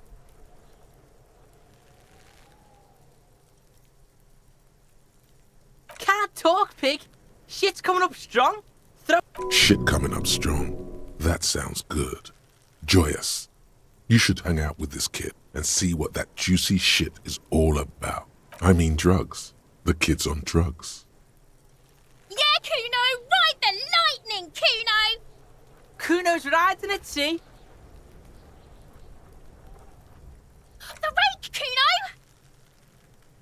You should throw the rake at him, Kuno! The fuck does Kuno know what a rake is? Kuno's not a gardener.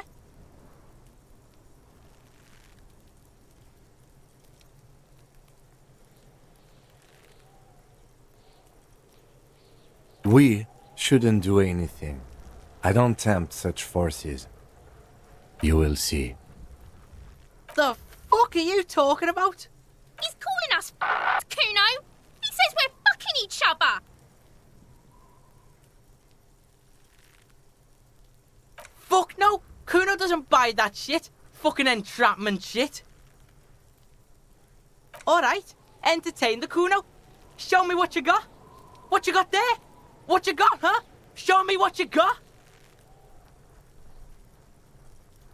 Kuno's Kuno, pig.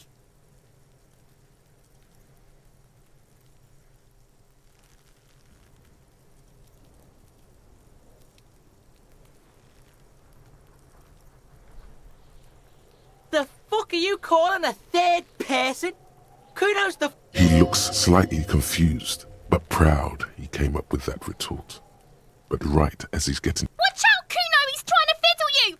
He's gonna put his hands on you! Help! Pig's got Kuno! Help! Rape! Help! He's got the Kuno, help! Calm down. Anyone watching can see you're doing nothing. Just keep it professional. Fuck that! Confront him!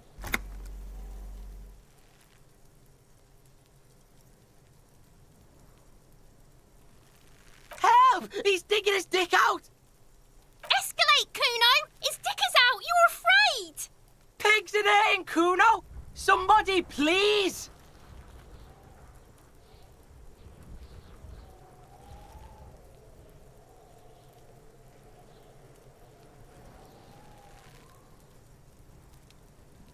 Help!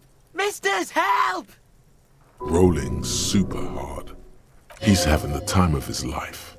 Total ecstasy. He's flashing Kuno! He's showing his genitals! If you don't help Kuno now, it'll be too late! No one? Kuno's doing this because he likes it, Pig. This is where Kuno establishes dominance over you. Help! The pig's gagging him! Kuno can't speak! No! Get up, Kuno, you sick fat fuck! You put him up to this yourself when you decided to talk to him in the first place. Listen to your friend.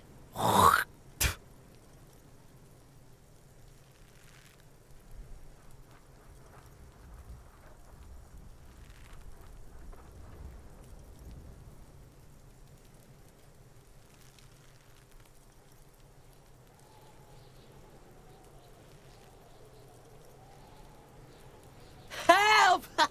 The RCM is trying to fuck Kuno in the eye. Look, I know you wanted to hit me. You got that I'm gonna fuck that Kuno up look that Kuno's dad gets. The murder look. The rage look.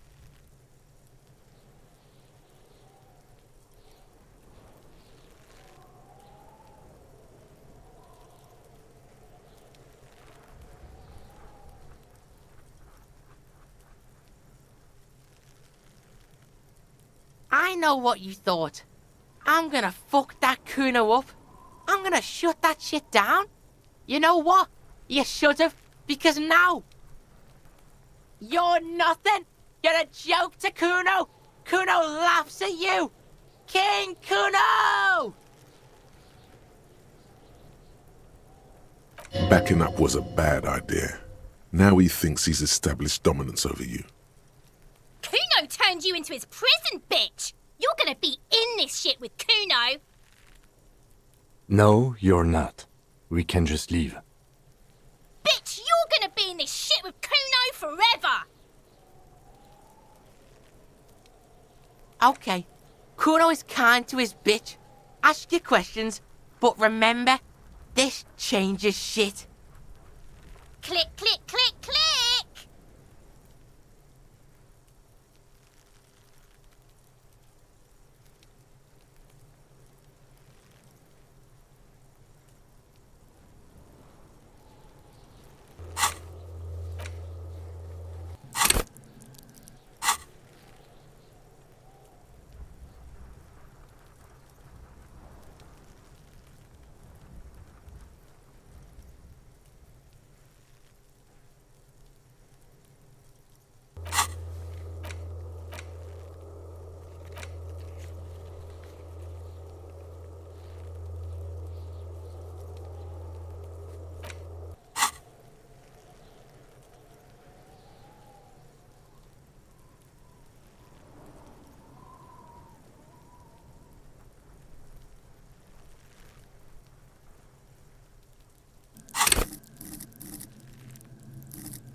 Kuno, you already know that slow shit. Kuno thinks you're... Kuno, stop being nice to the pig! Ease off, see? Don't be telling Kuno what Kuno can do. What else you want, Pigman? Right, Pig. This is where Kuno plays with his little wooden choo-choo. What do you want with it?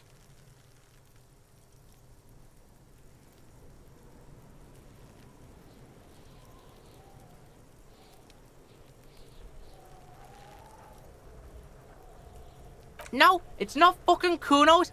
It's ancient. Look at it. He thinks you're fucking fool, Kuno. He says you climbed the ladder up to your magic tree house. Get the fuck out of here, Pig. Kuno doesn't have a magic tree house. Dunno. Kipta's gardener used to work there.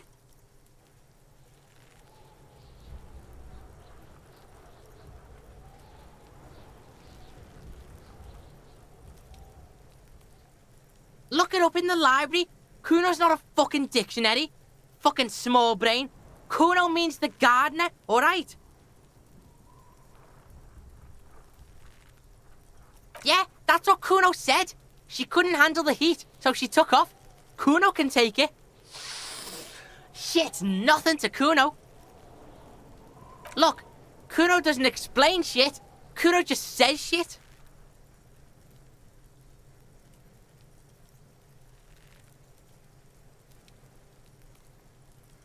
Don't be wondering about Kuno's shit, Pig. Fuck does Kuno care about your hunch? That's your shit. You figured it out. That's just some shit roofing gimps left behind, lazy dinks. Yeah, whatever. Kuno doesn't give a shit.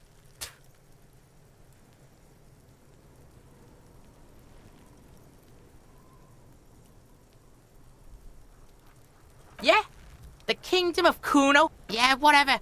Shitload, Pig. What's your question? Don't tell the pig shit, Kuno.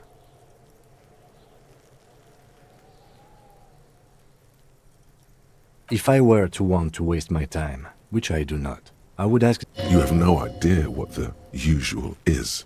Just ask whatever comes to mind.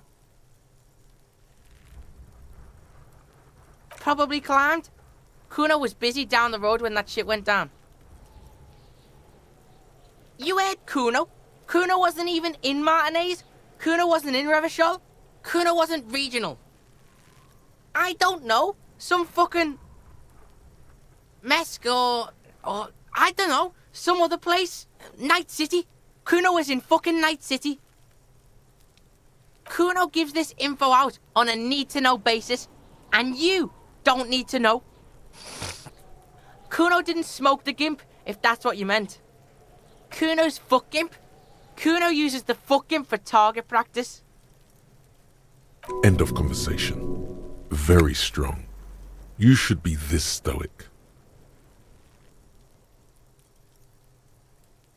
Just a couple of pigs sniffing around in the dirt. Yeah, you tell the faggoty, Kuno. You're testing Kuno's patience here. Get lost,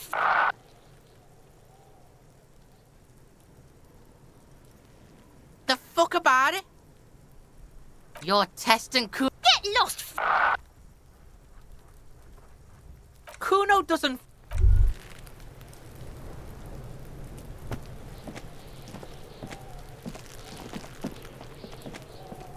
I'll die before I squeal, pig.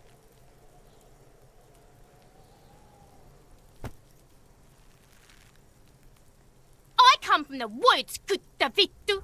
You don't want to go there with me. You don't want to see what I've seen. Don't be traumatizing here.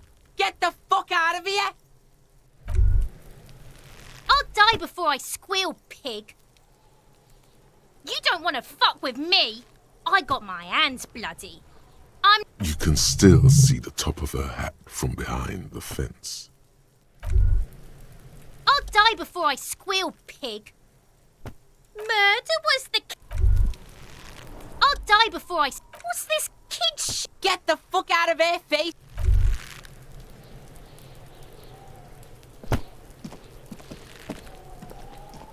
The corpse looks at you with bulging white eyes.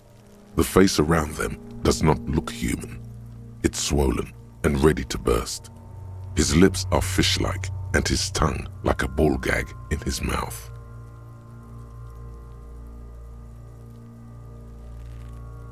You seem to be holding your breath. A cargo belt twists his neck at an unnatural angle. The body below appears stiff. It's letting out an ungodly rot. The smell seeps in even through your clenched nostrils.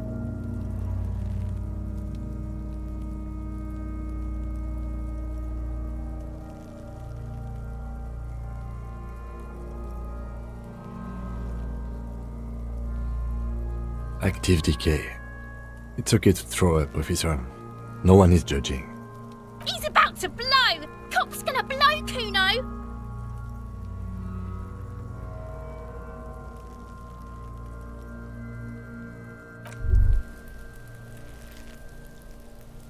There he still is, looking right through you with his white eyes. The body below is entirely dedicated to that corpse smell. Emitting it is all.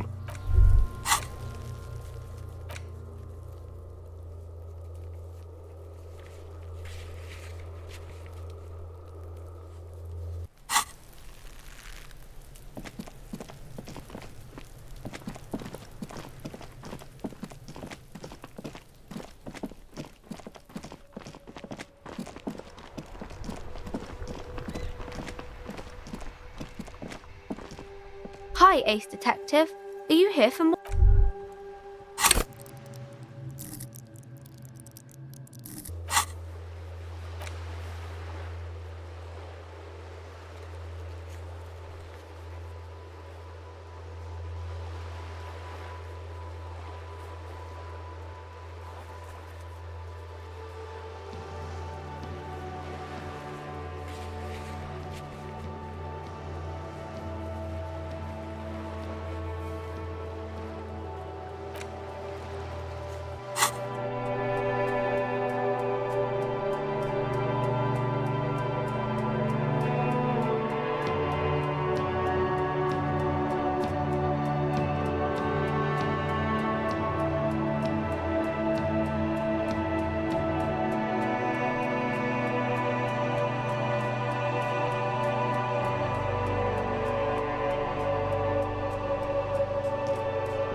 There he still is, looking right through you with his white eyes. The body below is entirely dedicated to that corpse smell.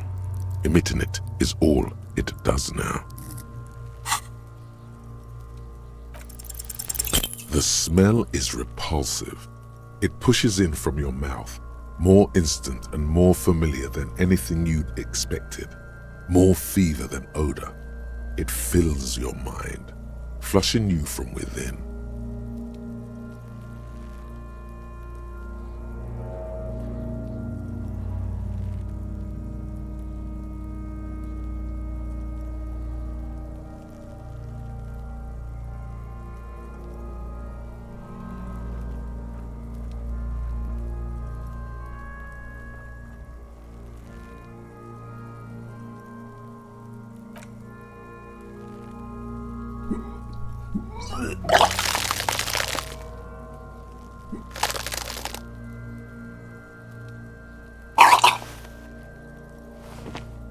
Too late. It's impossible to keep in. Your body curls and pushes it out, until a pool of vomit lies under your feet, and your throat stinks. It's okay. Happens to everyone. Keep it. The hangover is clearly making this worse for you. You could use some ammonia to clear your head.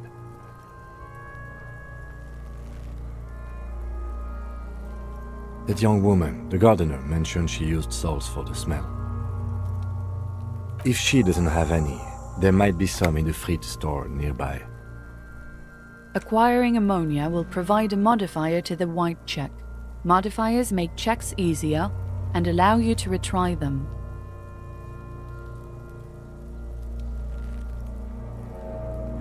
Active decay.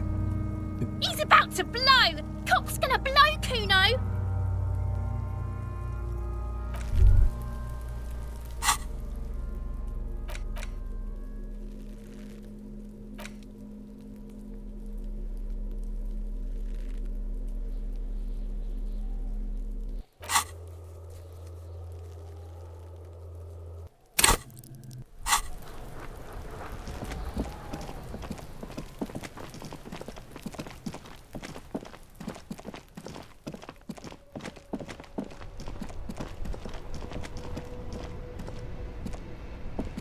Hello again, officer. How are things? Sure, I'm done with them. Go easy on that stuff. It gave me a terrible headache.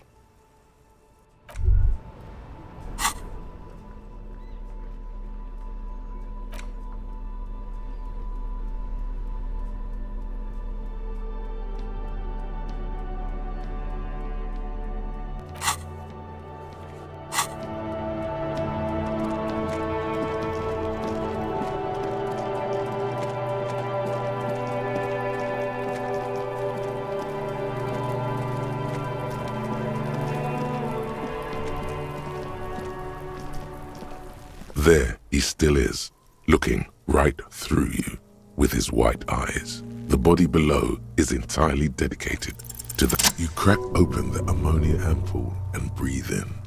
The odor of death is still stronger. It's a spell of the mind telling you to run, and your stomach to wring itself empty. With your eyes squinting, you stand in it. The spell has no effect. You stand eye to eye with it, the odor washing through you. They do after 7 days, yes. We are deep in decomposition here. The man before you is naked, but for a pair of underpants and enameled boots. His skin is greenish, marbled with decaying veins and blotched by lividity. A fading web of tattoos covers his chest and shoulders. The cargo belt used to fasten him to the branch above appears industrial in strength. The material appears to be ceramic. Its clean white stands in stark contrast to the decaying flesh above the knee. The man wore thick polymer socks, probably for padding. A fine array of interlocking plates covers them. Delicate and fragile, they feel alien to the world around you. Out of place somehow. They are armor, no boots. Technically speaking, these are sabatons. Ceramic plate, zirconium dioxide most likely. This is where the make would be.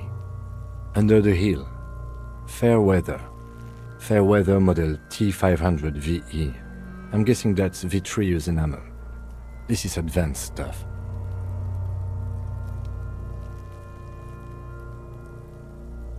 piece by piece. He's been out here for 7 days. It would be odd if they didn't. We should keep a lookout for these pieces. The armor could yield information.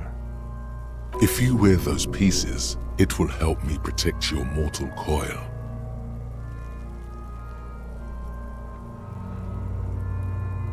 Yes, bullets will fly. They always do. And the coil is fleshy and mush and permeable. Cast it in ceramic shell. Resist death. No, he must have worn something precious underneath his clothes. They've removed all his clothes to get to it. They did not just strip him for the putrid rags.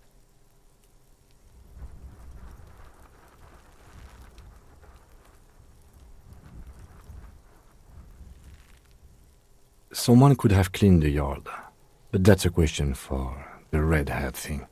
I hear you, cop, talking shit about the Kuno. Come here and say it to Kuno's face. They usually hang them completely naked for that. La puta madre, the Mazda, the besmirties and the like. This one still has his underpants. What? Are you trying to ignore me now, fuckface? Kuno, this boots shit is super boring and the guy's a total vitupaz. It is. It's expensive. We've requested similar material for our tactical units for years now. The constabularies deemed it too costly. In that time, we've lost 6 men to semi-automatics. For a full set, about 4 years of wages.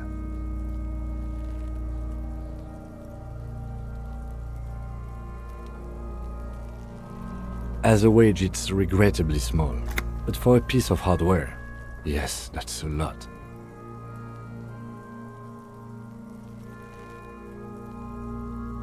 That's for us to find out.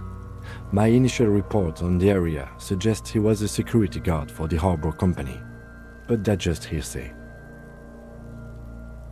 Just something I scraped together from my station. An area report on Martinez. I'm sure you'd... He's not actually sure of that. He's just being tactful. I agree. This equipment is way beyond what a guard can afford.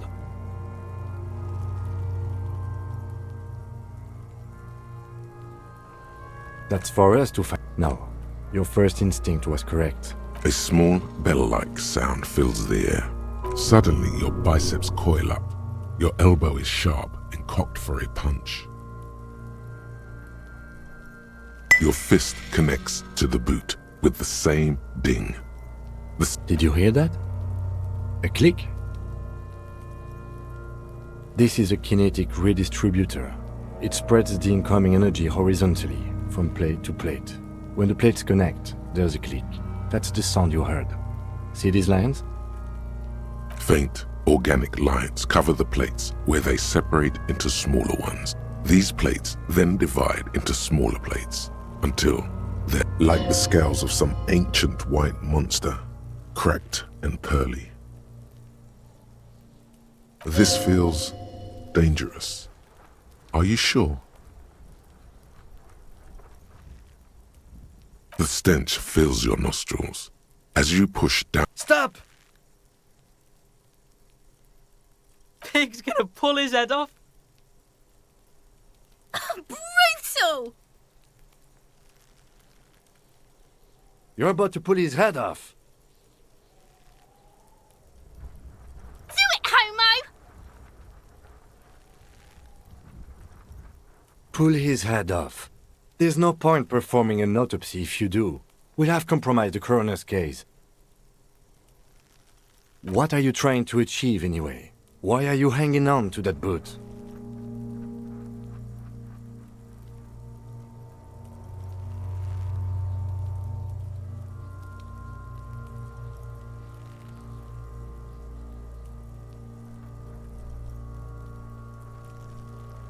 This is not the enemy. This is the deceased, the victim, in a murder investigation. It does make sense, doesn't it? There's no way you're getting them off. All the organic matter in his body has been flowing down into the boots. They are fused to his feet now. Why do you think the locals haven't scavenged them yet? You're sure there's a way to peel them off, but first the body needs to be down. And second, it would probably be better if the lieutenant wasn't around.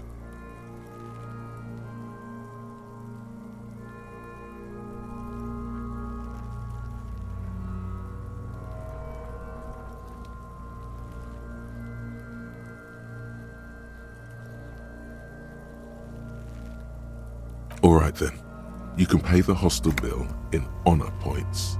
How many honor points have you collected? Of course there aren't. You still feel as though there might be some honor points, and if there are, you've surely earned one. Processing will take care of them. With the situation in the morgue, it will yield nothing. But we must pick our fights. Should we continue? The cadaver slowly twists on the cargo belt, his torso covered in tattoos, and extremities blotched pink and blue. The hangman's knot is pulled tight by the weight of the corpse below. Yellow, hard-edged polyester cuts into his neck. Above, a sliding buckle ties the belt to the branch.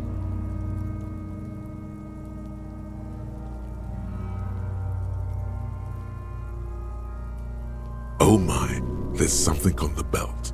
A familiar word that speaks to the thirst within you. Vermilion, in yellow letters, along the length of the twisting cargo belt. Only a deep longing for vermilion golden spirits lets you decipher the fading logo of the local brewery.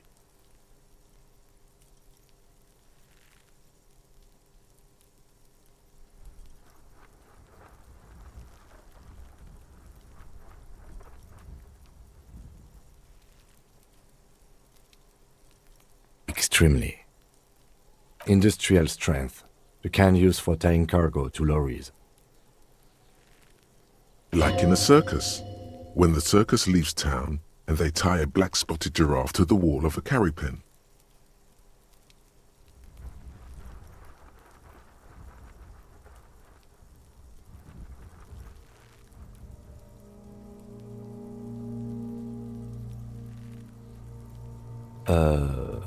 No, more like in a harbor, like the one just east of here. I get the sense they used whatever was on hand, without paying much attention to not incriminating themselves.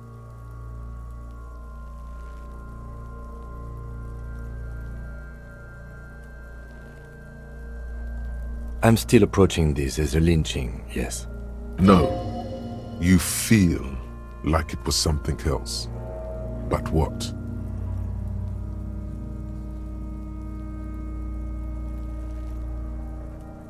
Yes, it often is. This belt worries me. It's not merely polyester, it's steel reinforced. See these lines? This is where the wires run. I see rabbits for more than 20 strands. This makes getting him down much more problematic than I had assumed. A noose is one of those things that's easier to use one way around. I think they lassoed the branch, then pulled on the belt, buckle closes. It's what I would do. Seems easier than climbing up there.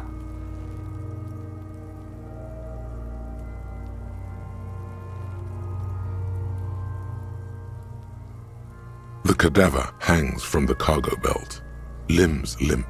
An intricate web of blue lines stretches across the torso, from the right shoulder to the solar plexus. Each time they intersect, a small white star is formed in their crossing. Hundreds of fading asterisks riddle his skin. Their concentration is highest around his heart.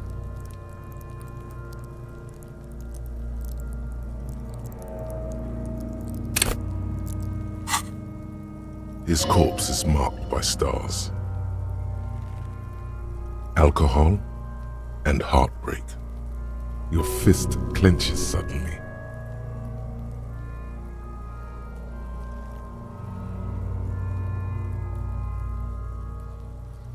Decay is creeping on the tattoo. Already, most of the canvas that's holding it has darkened. Now, it disintegrates slowly, letting out a stink.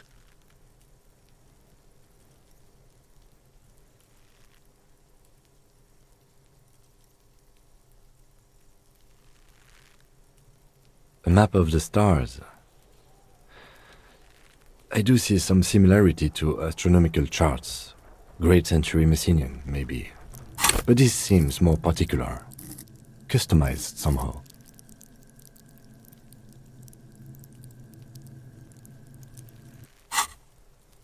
As if someone left out most of the night sky, filtering it through personal choice. The principle of this filter remains unknown to you. The thought dissipates, and you feel as though you were only half right. So am I. He takes a thin piece of milled aluminium from his coat pocket and pulls it open. Sounds like a sword being unsheathed. A Trigate Sunshine. Mini.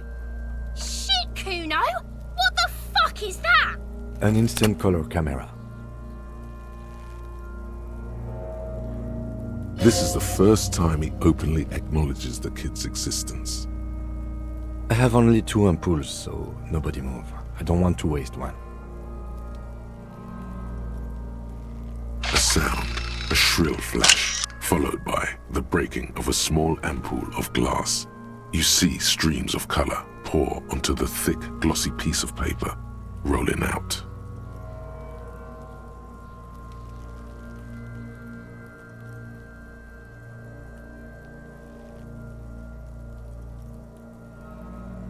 In case we need it. Yes, it is pretty cool, isn't it?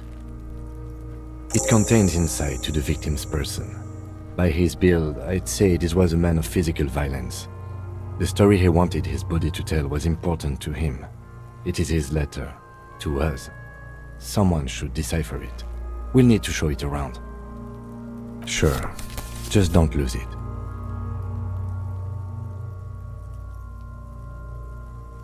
The glassy-eyed corpse looks by, his mouth mute and his skin as colorful as the chemical rainbow on the photo paper, teeming with opportunistic organisms. You've acquired an interactable item. Investigate this item further by going to the Interact tab in your inventory. His eyes are milky white and blind to the world, protruding comically from their sockets. The dark brown hair grows on his head. His face is ready to explode from the organic processes inside. The death's head grin has passed. What remains is an unrecognizable mess. Underneath the curdled meat there is an expression, not carried on his features, but below, inside, an expression of pleasure. This man was experiencing joy at the moment of his death. Why do you think so?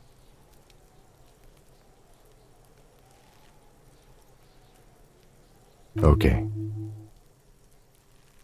I am less skeptic about this hunch, he thinks, than I was of the supernatural premonitions that overtook you at the trash container. He then covers his nose again.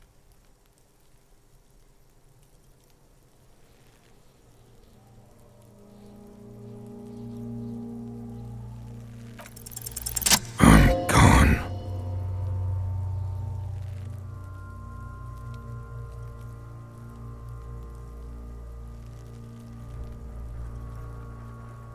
Into the wild pale yonder. In the past, way out in the west. I'm a joke. Look at me.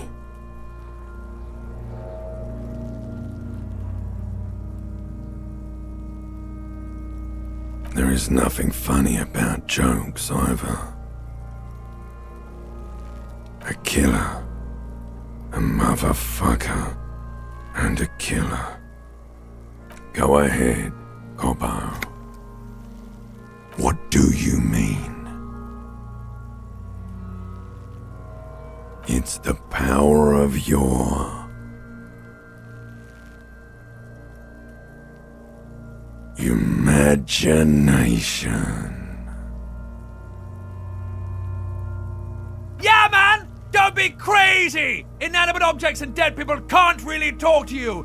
Your wild imagination is doing this. Ask some more of those questions you love so much. He loves those. Because you're a copperoonie. Look at all of them go. Do you want more questions? Coming right up, copperoonie. This is getting upbeat now.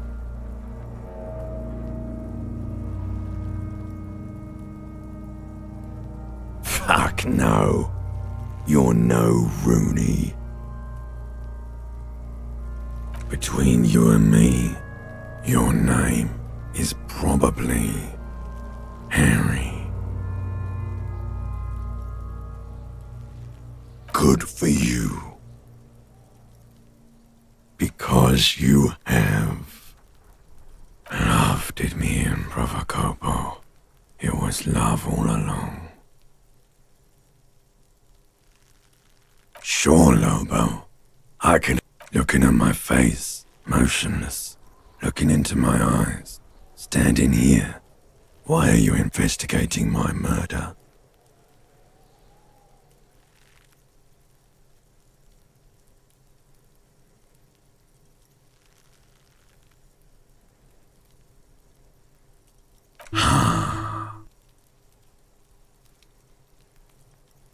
Something is on its way.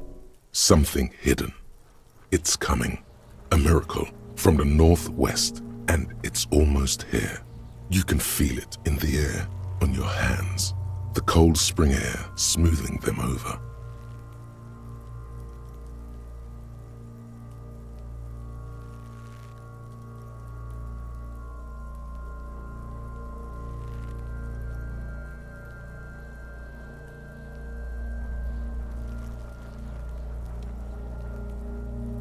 Do I remind you of someone?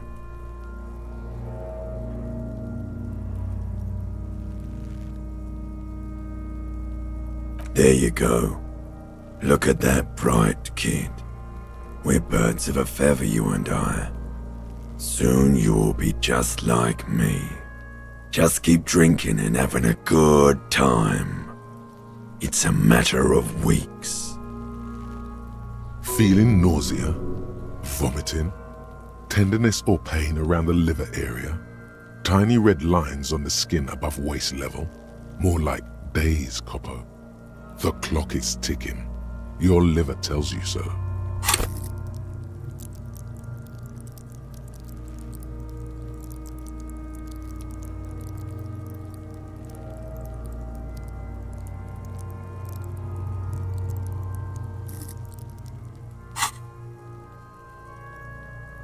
Maybe I was getting my rocks off.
It's a mishmash, Coppabolo.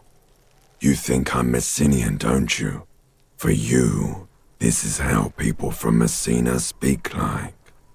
Well, I'm not from Messina, am I? My hair is too light a shade of brown. Trust your inner racist. You think I am. You think I was a racist because this lump looks military and has tattoos. That's called profiling. Do I look like an erotic auto-asphyxiation type to you? Captain Coppadromo, I fear we are drifting away, fixating on sexuality again. Maybe I was getting my rocks off. Do I look like an erotic auto-asphyxiate? Captain Coppadromo, I fear we are drifting away. Come back later, Coppo. Amuse yourself with my frank manner, of course. Come back later, Coppo. Amuse. As you narrow your eyes, the monster before you blurs into a violent mess of green and pink. Only the lower extremities are pink with a dash of blue. His fatted hands, thighs, and his neck just above the noose. The rest of the corpse appears dark green in the cold spring air. How should I know why you are squinting, officer?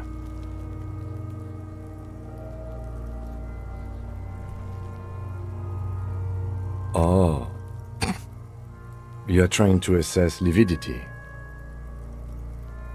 The monster comes back into focus, an explosion of color coursing with dark marbled veins. So, what do you think?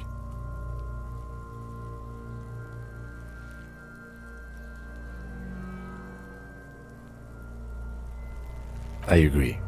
There are crow's feet in his eyes. He's laughing. Totally dead.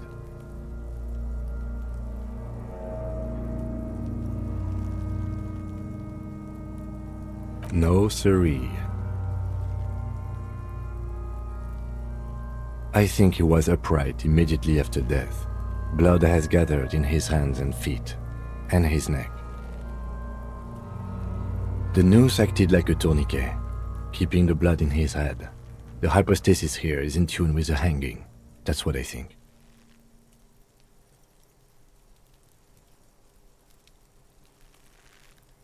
There's always a chance. We should check for ligament marks on his neck to see if they're in tune with the belt. We'll have to get him down first. A pool of blood and feces has eaten into the frozen mud below the man's feet. Purge liquid is dripping into it. The victim appears to have contained no more than half a kilogram of digestion at the time of death. The fuck he's saying? Talking about shit.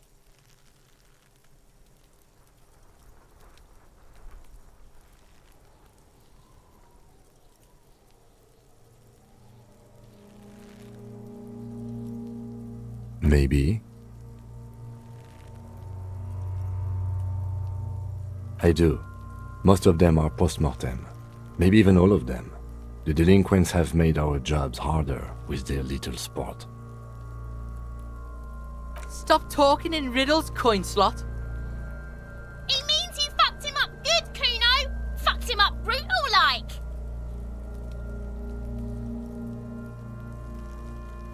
But there is no breath to catch. Only the cadaver filling the air and your nostrils. He slowly rotates before you, decomposing. Are you sure we finished the preliminary examination of the cadaver? We might miss some of these things once he's done.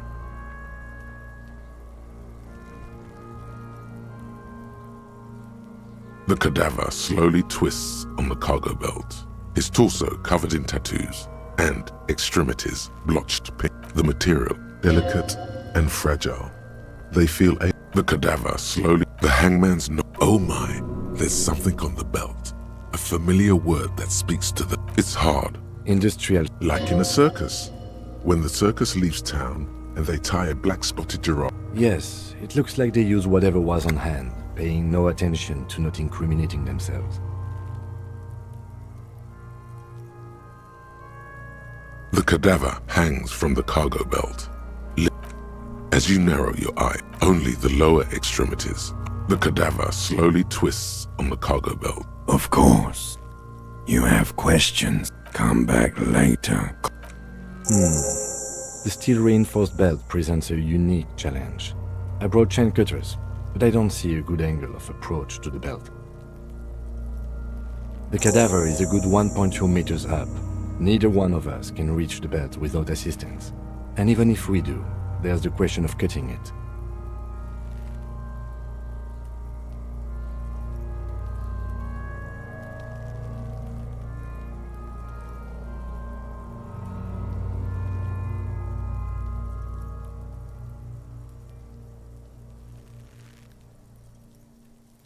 Someone else?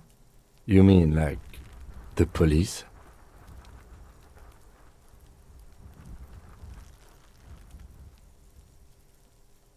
Someone like a paid garbage man? Or a cleaning crew?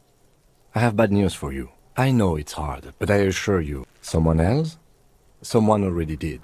You know who... I know it's hard, but... Someone else? Sadly, yes. I know it's hard, but I assure you, they'll climb up there and... saw the branch? I don't trust that ladder. The assailants didn't use it. It's rotten and less sturdy than it looks. And I don't see... Honestly, I prefer a non-acrobatic solution to this. Clown cops climb tree, fall down. Enraged cop assaults children. Cretin cop, they like that word, saws the branch he's sitting on. Literally. Local children report corpse mutilation.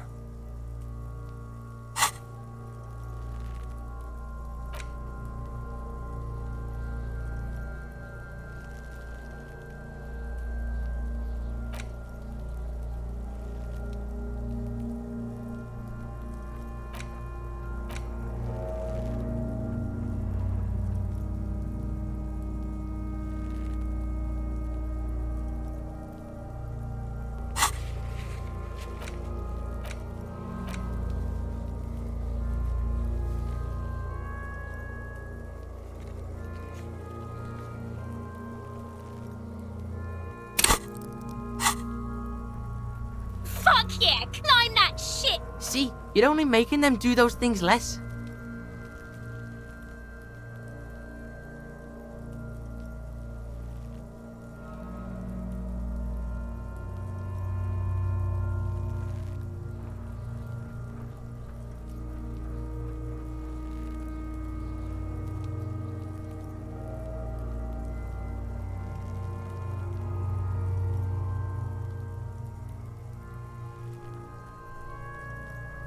No, I do not see the future. I made those up using 2 decades in the Revacholian police force. What I'm proposing is, we save acrobatic tricks as the last resort.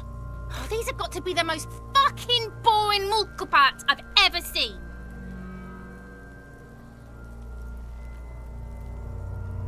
Yeah! Bang bang time, pig! Shoot his head off! How?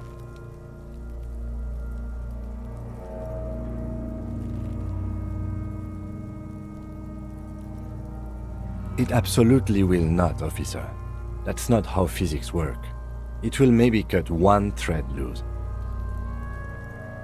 Yeah, now we're talking. They'll miss! The pigs will miss! The lieutenant is undecided. On one hand, he wants to shoot some gun. On the other, it's an awfully stupid idea.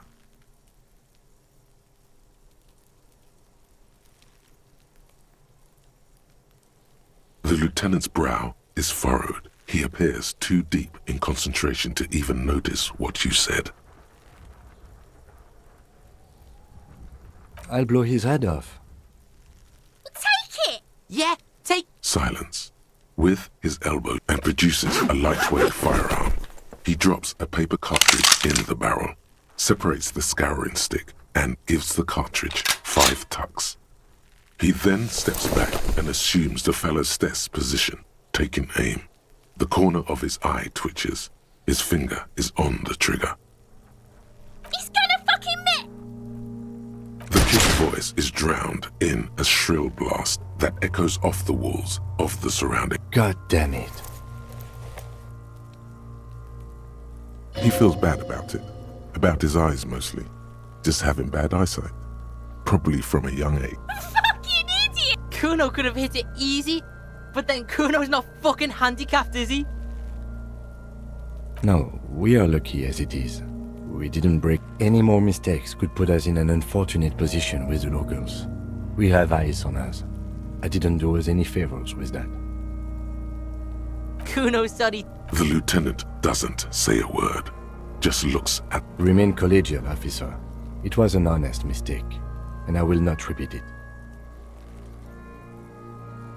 I have to say, it's beginning to look unlikely we can get him down without assistance.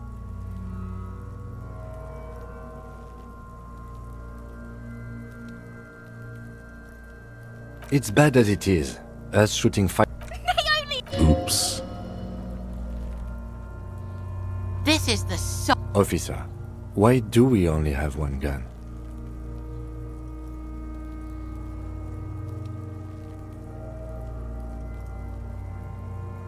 That is even more unfortunate than the badge.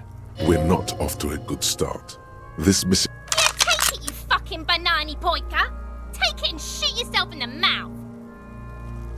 The cold piece of baked... The fuck are you waiting for, Kuno? The buckle comes into focus in your sight. Why don't you just shoot yourself in your mouth? At least you won't miss.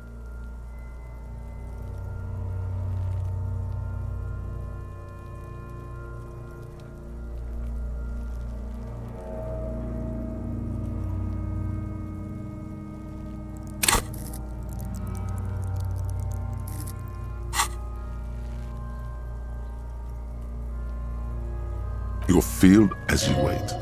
Look, he's crying. You gonna cry now, fucking faggoty?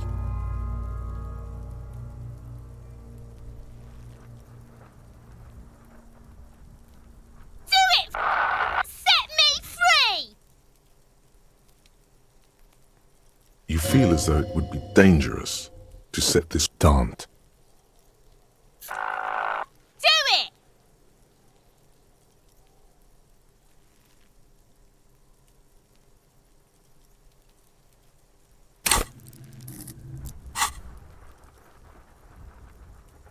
intense shit, copper.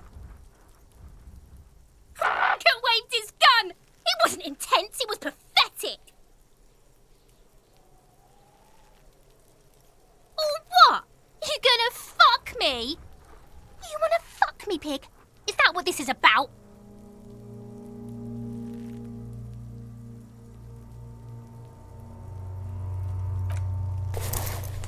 The lieutenant takes the gun carefully from you and holds... Fucking pussy didn't shoot shit, did he? Didn't shoot me. There is sincere disappointment on her face.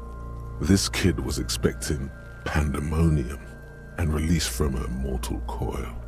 We need to access the harbor and ask the leader of the Union to have it taken down. They have the tools, and they have men. I did not want us to be indebted to Everard Clare. I wanted us to be able to deal with it ourselves. That is clearly not the case. We need help. You need to suck my dick! Why the fuck am I still alive? He's a dangerous and corrupt man, and we cannot predict what he will want from us in return.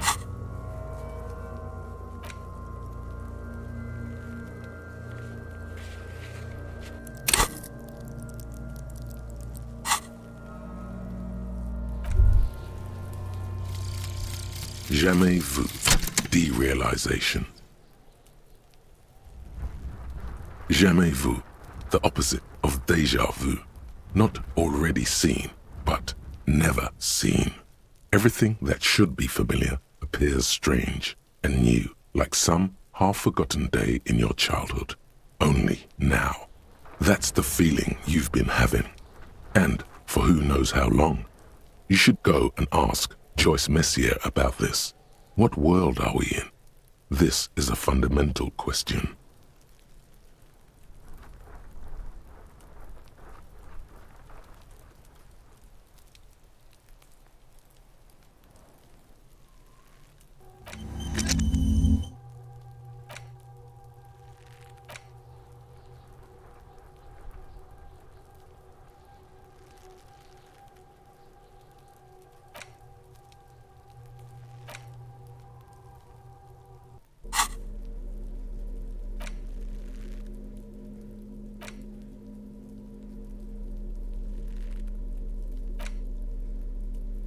An intricate web of blue lines stretches. It still kind of looks like a map of the stars in the night sky, but gone.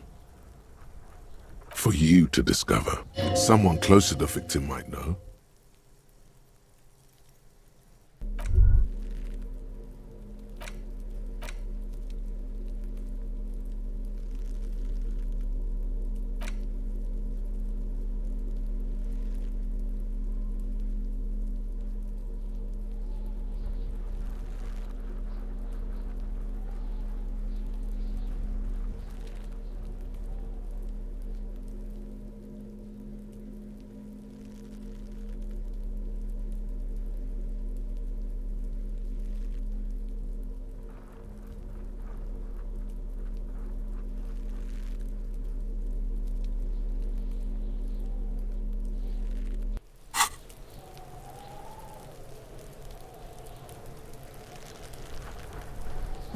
We should think about calling it a day, maybe. The nights are still miserably cold this time of year. You should take care of that, then. Let's talk to him anyway. An officer of the RCM shouldn't be sleeping in the street. We'll figure something out. Though he finds this situation frustrating, he is doing his best to not make you feel any worse than you already do.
So you tried to kill Kuno's girl?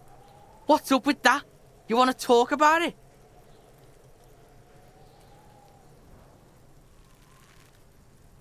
What? Bitch! You...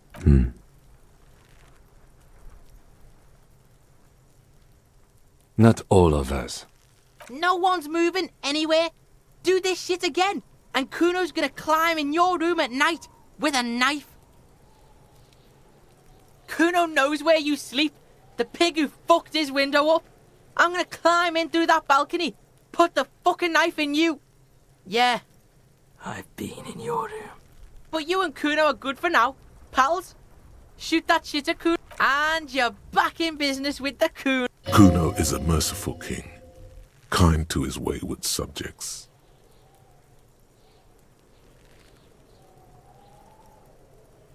Kuno doesn't... Can't believe you didn't take the shot. She continues to be here, all due to you being a coward and not...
A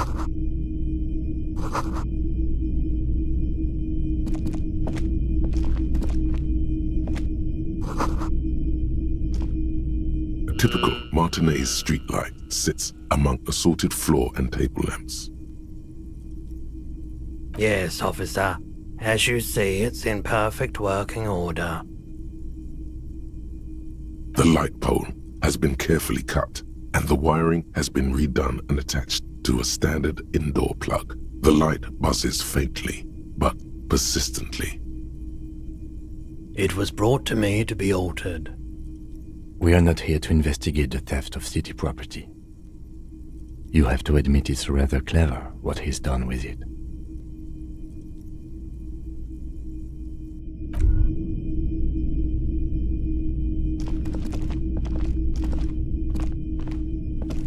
You see rows of toy soldiers guarding the rest of the trinkets displayed on the table. Some on horseback, others in rags, others yet in bright blue uniforms. All are stern and unyielding in their duty. Try to find something pretty and cool here, then use it to win her back.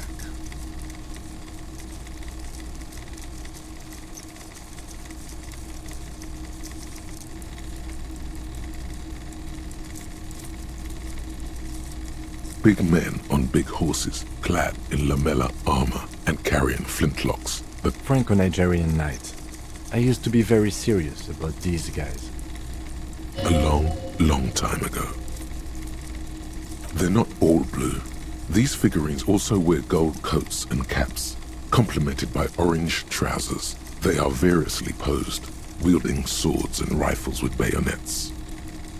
Which ones? Ah, those. Yes, they are. I find the paint job a bit gaudy, but children like the bright colours indiscriminately.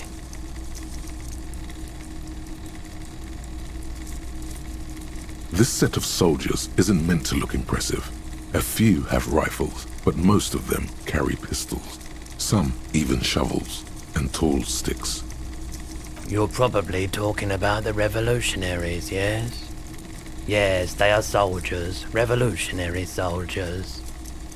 I think their poverty has been exaggerated for effect. When you place them next to the royalists, it doesn't seem like they could possibly win.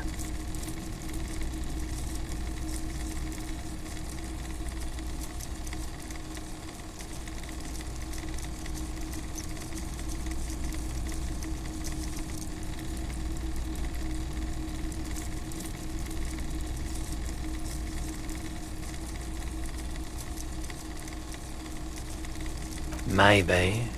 He seems to have his own take on the conflict played out in perpetuity by these toys. Might be interesting to... Yes. Buy something nice. A figurine. This sounds off. You shouldn't trust this guy.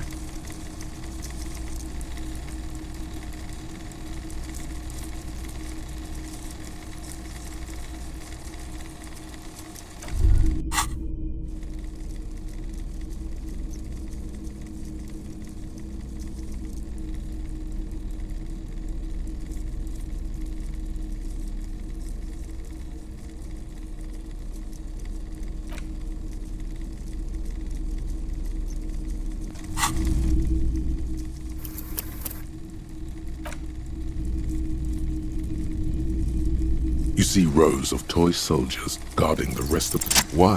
What's this? A headless man riding a horse? A headless man wearing futuristic tracksuit trousers that say found. Oh, that's the headless phone rider. The headless phone rider. It's an urban legend about a man who rides the streets of Revachol sporting a fawn tracksuit. As you see, he's missing his head. 50 cents. Bargain priced. I'll throw in the tiny cap too. I think he's looking for it, or something. That part of the story has many interpretations.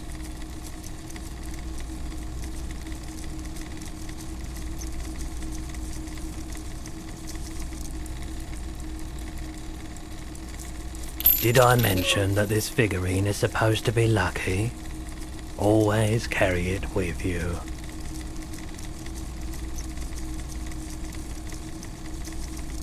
That was a very smooth salesman's grin that almost comes off as earnest. You should learn from him.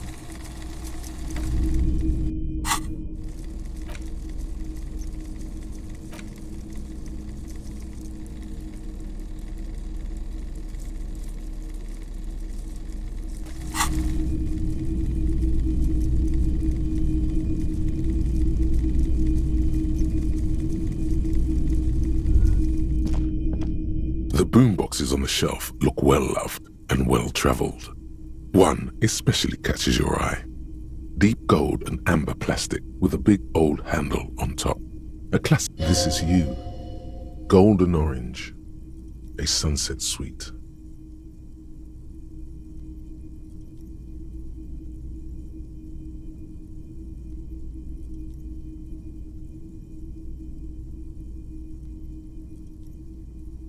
Just make sure it works before you buy it.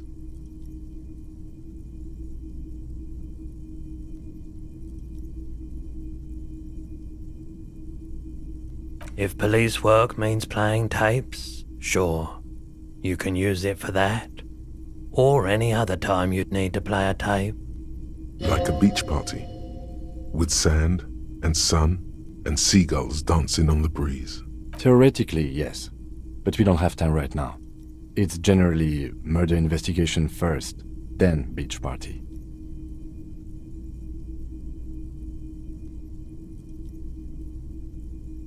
You can play it any way you like. And I guess since you're a police officer, no one can arrest you for it. Absolutely. I've tested each one myself with recordings of speech, found sounds and music from a variety of genres, even though I don't really like music. Is the Harman Welsh W2, made in Vespa, designed in Seoul, plays all reel-to-reel formats, 2mm, 8mm, 12mm. It's even got a little radio in there. It'll set you back 12 real.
If you don't mind, please put the flashlight away. Some of us have photonic sensitivities.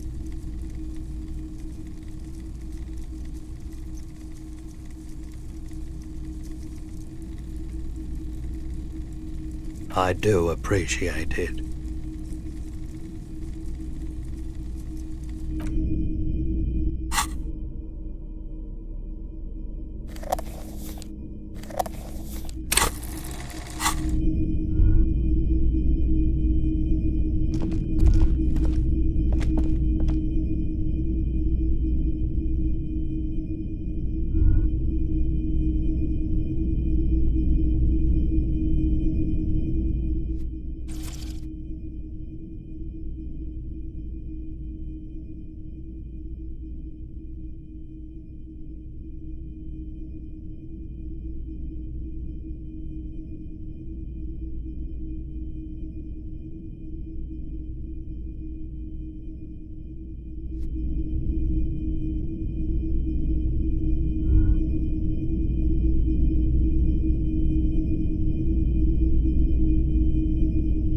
It's not often that I see officers from the RCM in my pawn shop. What can I do for you? His courtesy is not insincere, but he prefers being alone with his projector, just watching the movement of light across the walls of the shop.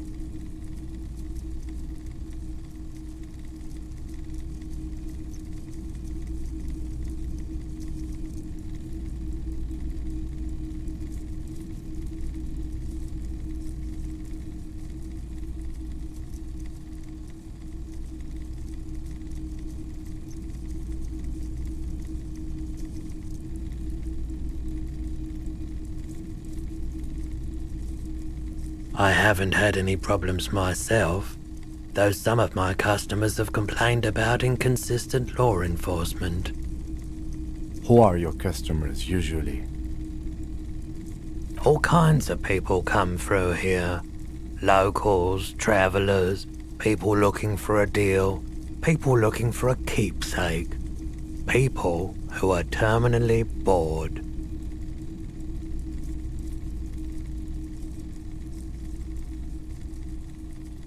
As you can see, I have a wide selection of goods for everyone to choose from.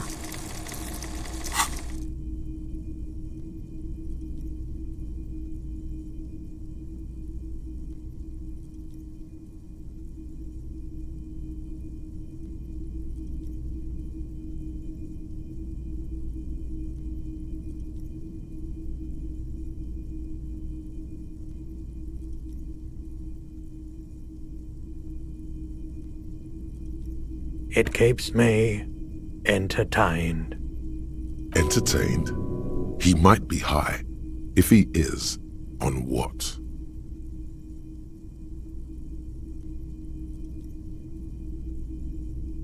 Let me have a look.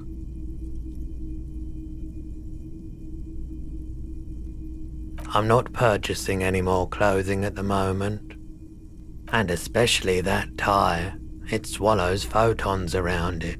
I have no need for necrotic objects. Your mother is a necrotic object! I'm fun! Look at me sparkling in the light of the projector!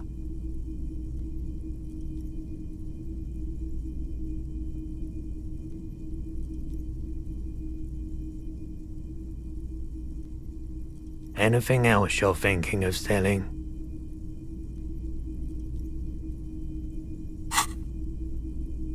Jean-Baptiste's summer dinghy rates is 31. What a pleasant time that was. So, what do you want to know? Price? I can give you $3.20 for it.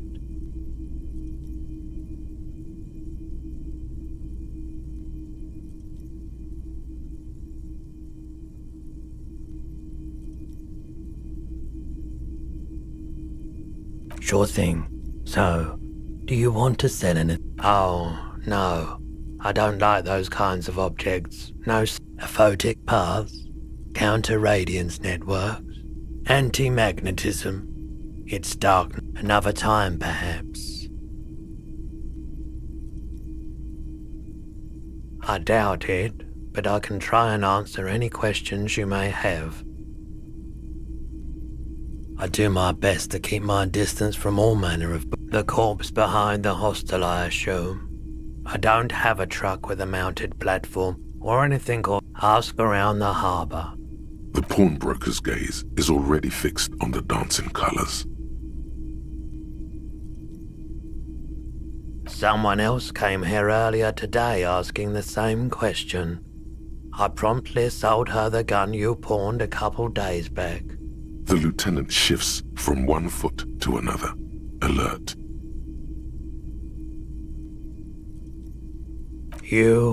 With Kim here too? That just sounded really, really bad. You were adamant about getting rid of it, officer. Said you were undeserving of a service weapon of the Revachol Citizens Militia. And I don't like keeping guns around the shop for long. Off-the-charts photon emissions. The unhealthy kind. He's not telling you the whole story. It seems he's trying to spare you. You weren't quiet yourself, officer. You were very distraught. You said the gun was a threat to your life and that you can't trust yourself with it tonight, and that you need the money. When I said that I don't normally buy firearms, you put the gun barrel in your mouth and sort of sucked on it. Then I agreed to take it.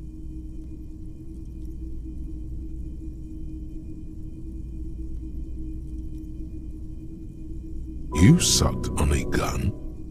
Good. Very normal.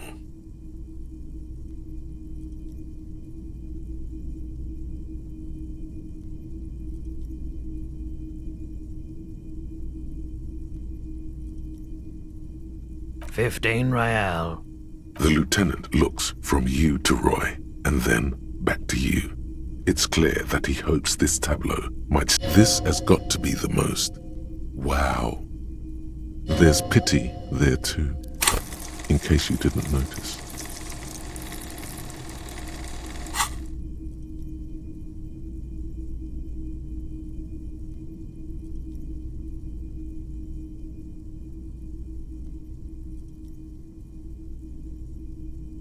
No apologies necessary, officer. She didn't seem like a policeman, although she kept referring to herself as a pig, which was odd. I found her interest in the gun a bit obsessive, but I was just happy to get rid of it, and of her. Truth be told, she was terrifying. Right, so let me get this right. You sold your sidearm, issued by the citizens' militia, and now a civilian is running around the streets of Martinez with it? Miraculously, his face does not reveal what's happening inside.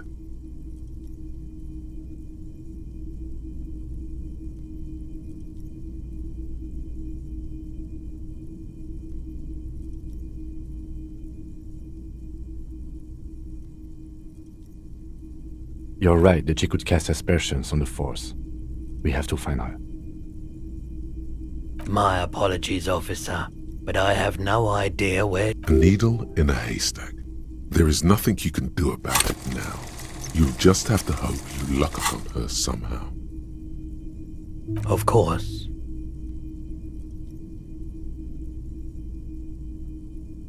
Sure thing. Sure, man.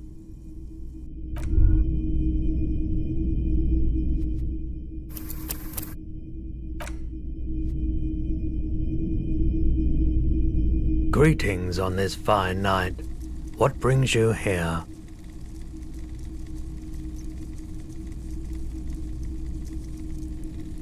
The pawn shop is always open.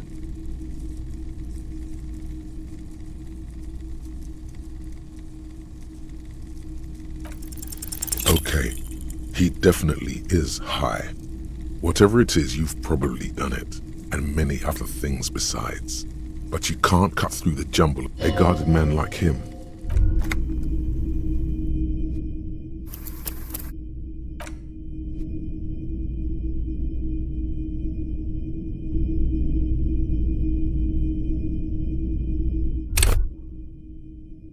Greetings on this fine night. What brings you here? The pawn shop is always open. Feeling warm and enthralled by the movement of light, while the mind continues to race forward. Lucky bastard, he's probably on Parolidon. It's tough to... A drug developed by the military to treat and prevent radiation sickness. It has psychedelic side effects, and it makes your eyes turn yellow.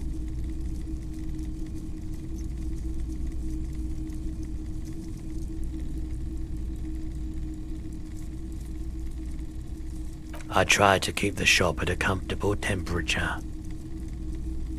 There's a note of indignation in his voice. Those triangle patches on his vest, you have a feeling they mean something, like they're similar to the halogen rectangle on your jacket.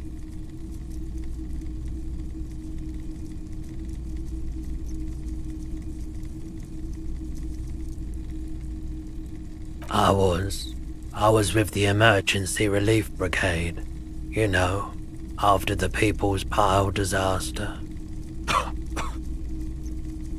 Had to take Perolidon for radiation sickness. That's what you were hinting at just now, wasn't it? He's taken it for mental and emotional, not physical pain these days. A bad idea. Some poor leftist built a particle decay generator in hopes of bringing affordable electricity to underserved communities. It meant we were an all-volunteer force, self-organised, tried to help the fire brigades contain the spill.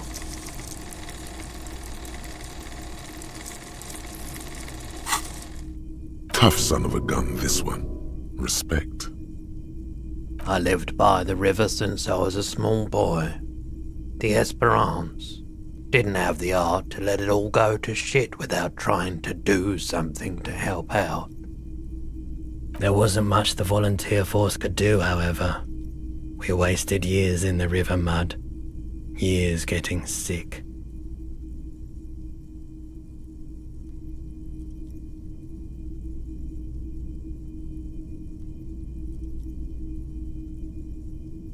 There's a reason why everyone's tried to forget any of it ever happened, and why no one has tried to repair or replace the pile.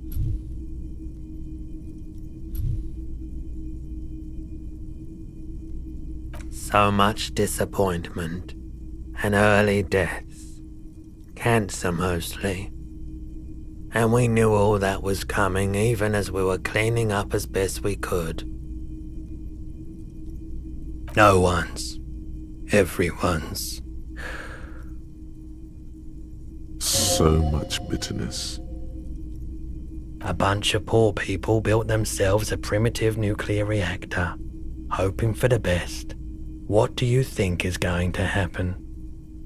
The cleanup happened 15 years ago. I was young then. Later, my second aunt died. Left me this shack and all the assorted junk in it. So I came to Martinez. People told me don't go there, it's a shithole. I said, people, we just had a nuclear pile meltdown. I'm gonna get as far away from Forburg as I can. Still in the same city, but... I like the theory more than the story. Outward movement. Not vortices. Yeah, you gotta get in on those vortices, my man. Have you tried it before? It's almost like he's worried for you. The lieutenant steps away, pretending to admire some of the knickknacks on. Go ahead then, he thinks. As long as you can walk straight, I don't care.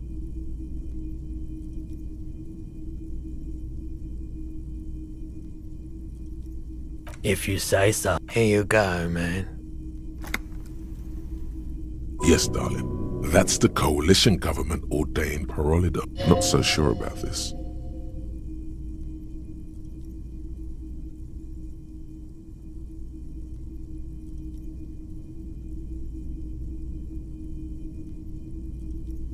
Because it's an anti-radiation drug, and you're a cop, not a post-apocalyptic scavenger.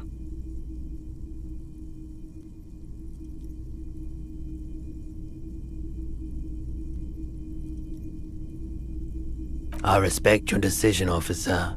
What else can I help you with?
Yes?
Yes?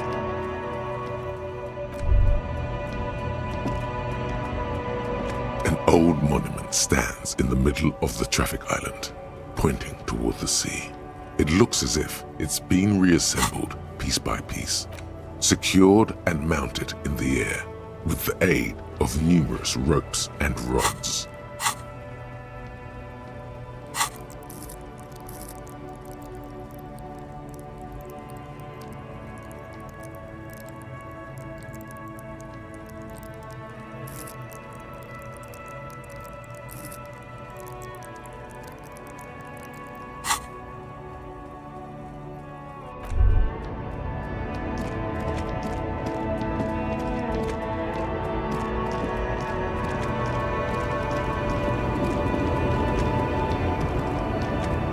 Still has her eyes. If you want her attention, you may need to be more forceful.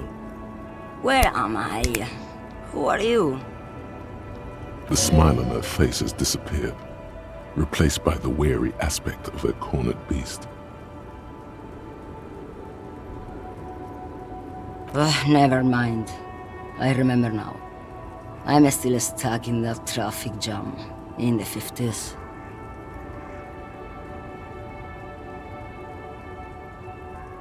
The men have small jaws and everything is made out of plastic. Why do you need plastic when you can make the world out of amber? Back in Mecca, during the time of the revolution, the sidewalks and cafes are filled with young people.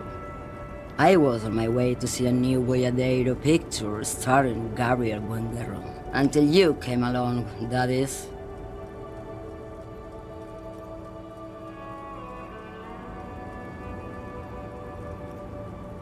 This is Gabriel Buenguerro. A strikingly handsome man looks straight at you, his head crowned with a wide brim hat. This man's got a hold over her, even 50 years later. You can feel it. He was the biggest star of his day. Girls used to faint in the aisles of cinema whenever he came on the screen. And schoolboys used to memorize all of his lines. Someone was. They are someone's memories, boy. What difference does it make if they're beautiful? That is all that matters. Beautiful and true. She seems to derive some bitter pleasure from this strange thought, as if the past will one day wipe the present away, like a tidal wave approaching. I wasn't dreaming. I was there, Lawman. It was early spring, and the man behind the black sun had just come out. The posters were 20 meters tall. Everything was golden. While you, people, were tearing each other apart over your petty little revolution, in Methk it was a golden age. Why not, Harife? It's not like I have anything better to do in this hellhole.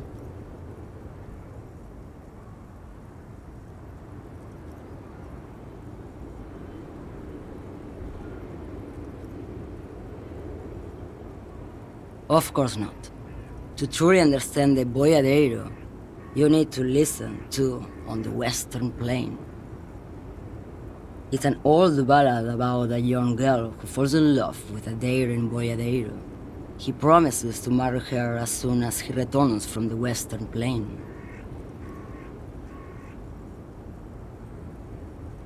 Of course not. The Boyadero returns from the Western Plain a changed man. One night, as he and his beloved are out walking along the river Maygrit, she pleads with him to give up his riding and settle down.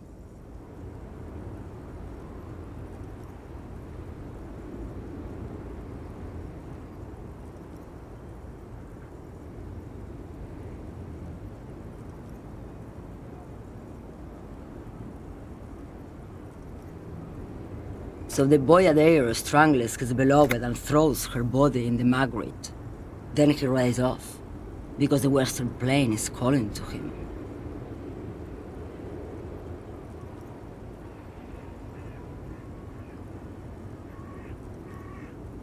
You have to understand, a true Boyadero needs a whole horizon to himself. He can't be tied down by man or woman. His beloved was selfish. She didn't know what it meant to love a Boyadero. What if to truly love a Boyadero is to float lifeless downstream? Diamonds? Of course not. But wouldn't it be marvelous if I was? Whatever stupid things they put in the lorry, I imagine. I quit concerning myself with that a long time ago. Besides, I don't drive the lorry for the cargo, if you know what I mean. She says that as if something narcotic is the real reason.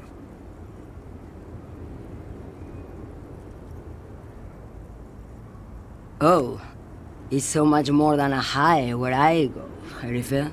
It's low. I go to the bottom. Yeah, it's definitely some kick. Some terrible kick in the dark. A sleep kick. Perhaps you can find out later. Then it's contraband, Lawman. What? Do you want to take an old woman in? Be my guest. Lock me away like Bad Hand Hermenegildo.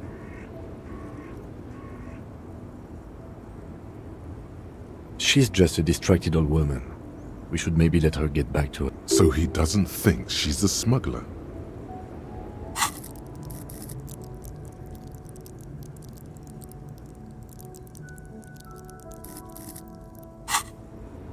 You hear that, Lawman?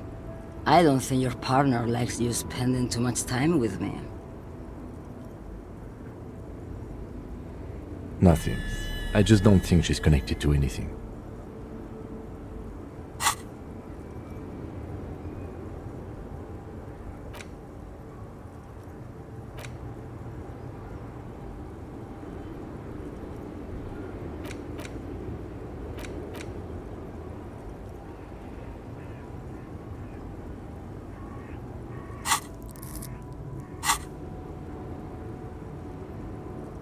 worried, but not for her, for you. What is it about this woman, if she's not connected to anything? Oh, don't worry about me. I'm one of the best communers around. I drive routes no one else will. Lomonosov's Land, Udajnaya Zemlya, the Western Plain. A terrible cold comes over her, rattling her teeth as she stares inward. The Transcatolia Magistral, U41A, Adestradas du Mirador, all the good ones, the deep trenches, where the bluebirds fly.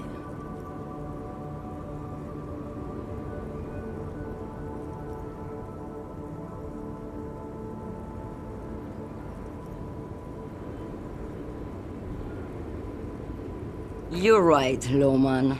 I'm the one who should take my health more seriously. Thank you for looking out for me. A correct appraisal. You're quite shabby. Is that all you woke me up to say? What do I need drugs for, Lowman? What I see, what I feel, the great adversary, no drugs can compare. Yes, there is a protagonista and an adversario. I am on the side of the adversary. There's no coming back from that hole. I don't like the sound of any of that. Sounds like a horrible drug. The worst one of them all.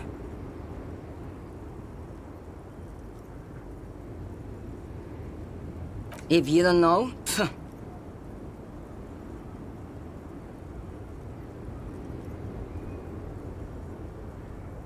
you're mad, Lowman. What of it?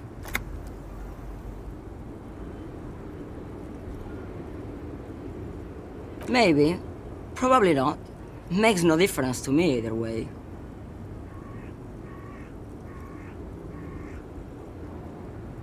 Just this month, I made half a dozen trips from Saramirizza to Grad, on the U41A.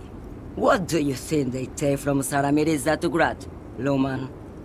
It's diamonds, Lowman, obviously.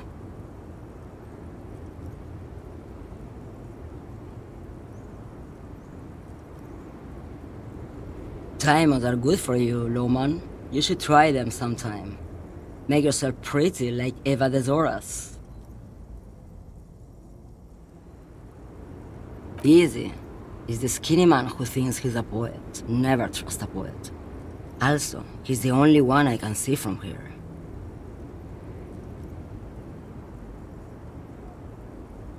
Where do you want me to go? This isn't so bad.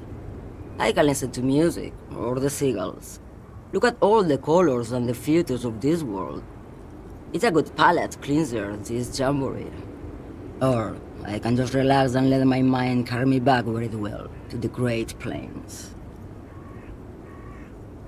I think we're done here, no?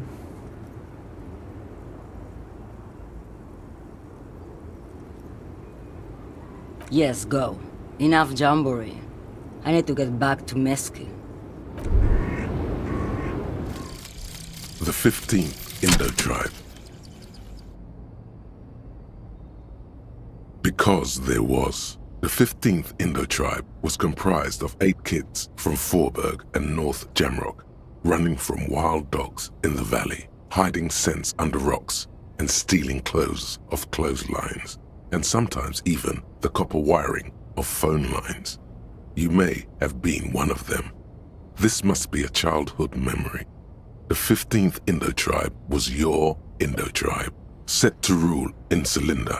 The rest of the kids are dead now. Car accidents and drug overdoses. Only you remain.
lorry stuck in the traffic jam.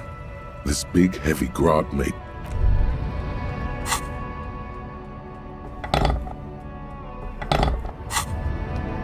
a lorry stuck in the windows are clear. They've been the driver has adorned the back end of the cabin as Racist nationalist paraphernalia. Not unusual in this part of town. This is our... Likely, yes. This guy's proud of who he is. Draped...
body betrays your degeneracy.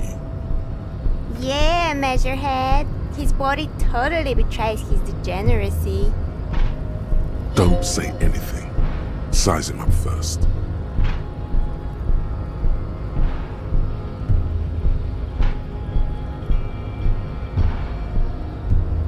Are you admiring my morphophysiology? It must be frightening to stand in the shadow of this racial pinnacle.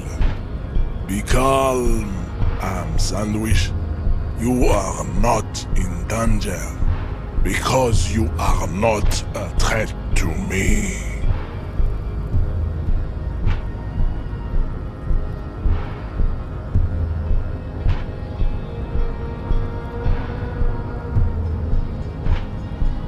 What is this androgynous display of sexual maturity? You hear your heart pumping, fast and irregular.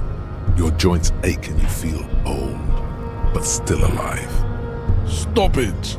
You are embarrassing yourself in front of this woman and your pedomorphic friend.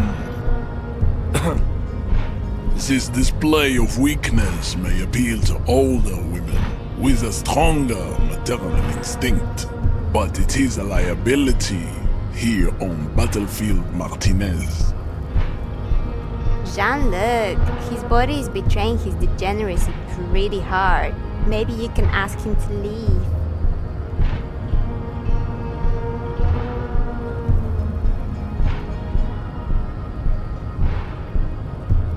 You have succumbed to Al Ghul.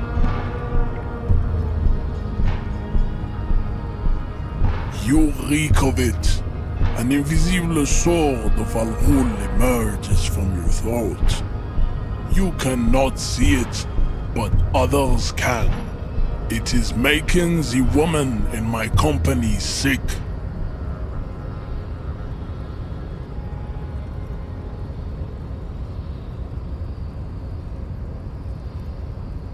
No, you don't.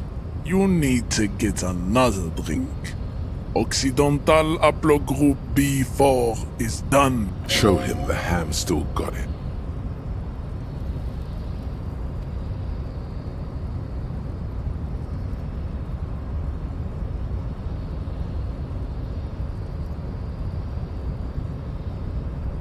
willingly calling yourself a ham sandwich. How far the Occidental haplogroup has fallen.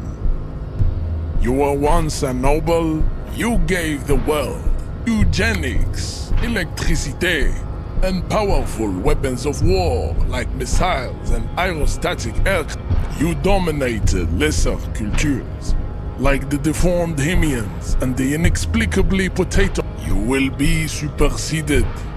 It is, baby, yeah. You know it.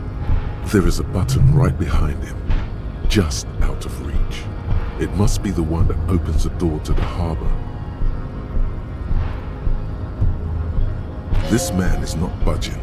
Let's hope his superiors inside are more cooperative.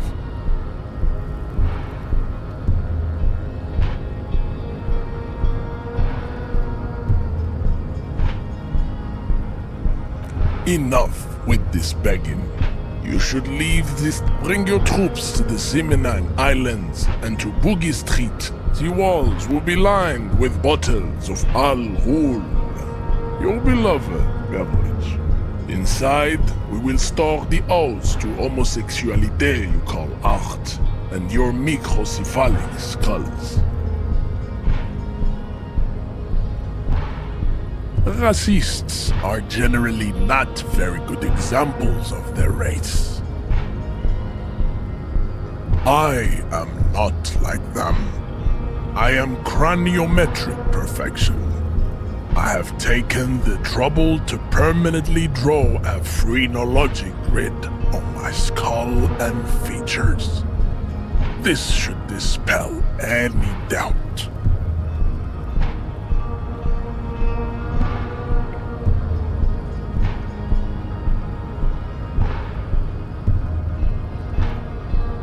Correct.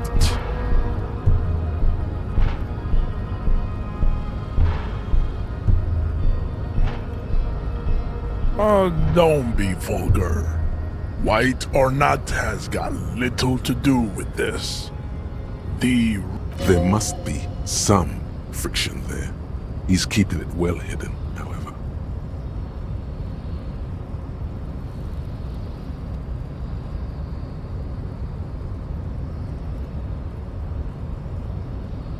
Mr. Clare is a man of vision and means. He has the will to confront polycultural capital, something your race, naivistic communists, never did. Also, to serve is noble. It takes discipline.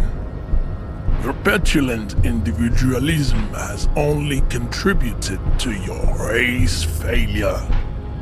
It is lax and moronic.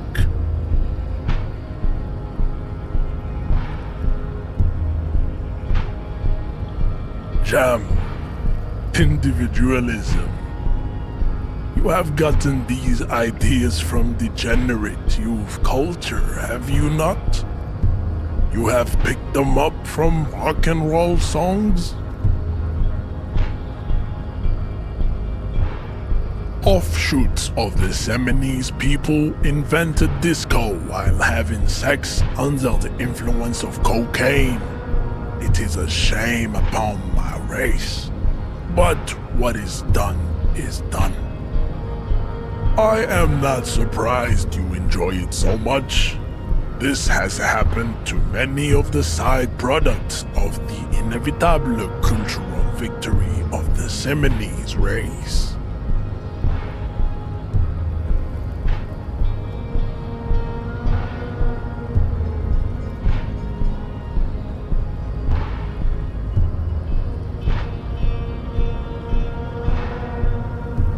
The South Island race, haplogroup A4A. We are the rightful masters of the Insulindian. We are the future. That I am a descendant. The narrow streets of Elysium are with me in my genetic dreams. I see young Seminoles women walk into the grey mass on Ile de Fantôme, waiting on immaculate conception from the pale. No. I have heard about it on the radio. He would be appreciative if you did not further chase this line of inquiry in front of the women.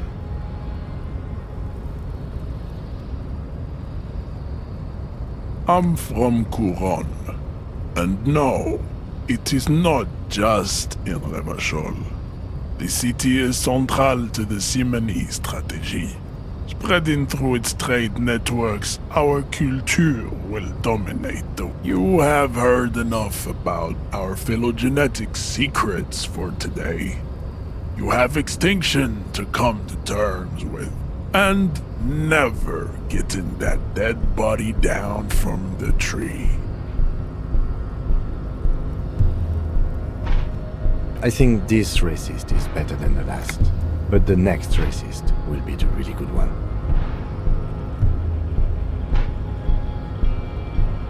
There always is. Race is reality. We still need to get into... As you turn, a bright light catches your eye, making you squint. From a distant sunset, a stage light, flash photography, nowhere in particular. It's just what superstar law officers do.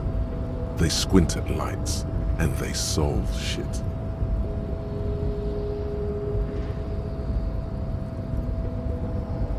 What are you, deaf?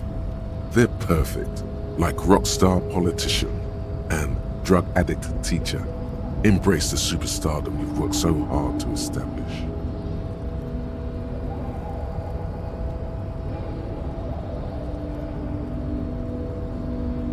Yeah, you have. You're a big dick cop, Dick Mullen, Salam Rocky Baye, badass on the edge disco cop. Time to recede into a ludicrous fantasy world. Here we go. Yeah, you know, beneath it is just heartbreak, a pulmonary. With a sudden flash, the world freezes around you, and you along with it. In an iconic monochrome solution, a black silhouette against a rasterized orange world. It's on.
I can't believe it's snowing again. It felt like springtime just a few days ago. Oh, okay. I'm a nighthawk. What can I say? Odd.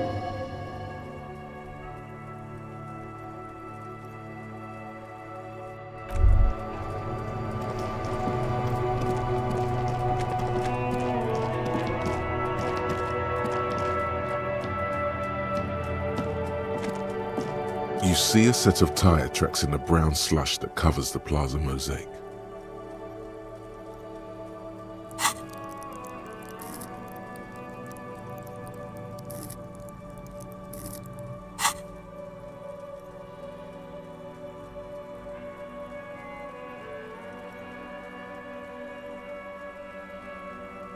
Hard to say.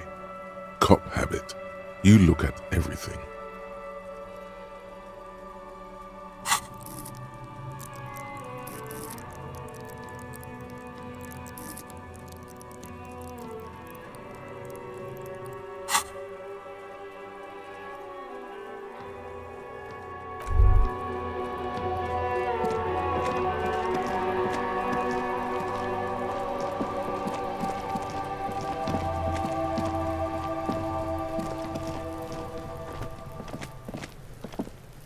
There are several footprints in the mud, left by work boots.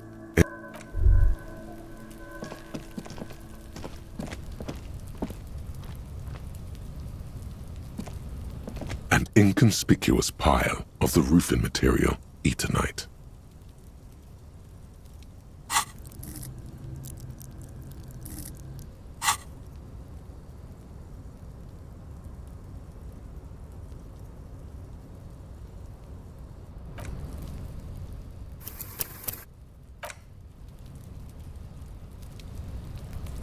An inconspicuous pile of the roofing material, Eternite. Because there's a secret door hidden behind the panels of Eternite. There it is. You see a shabby little door.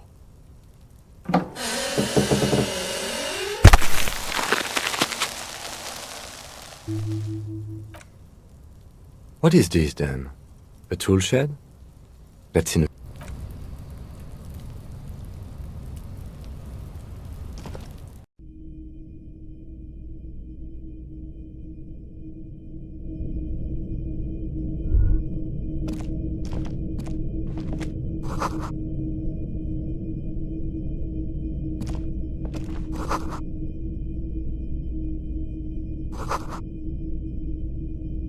Be still, my beating heart. The lieutenant isn't studying the powder in the mirror. He's studying you.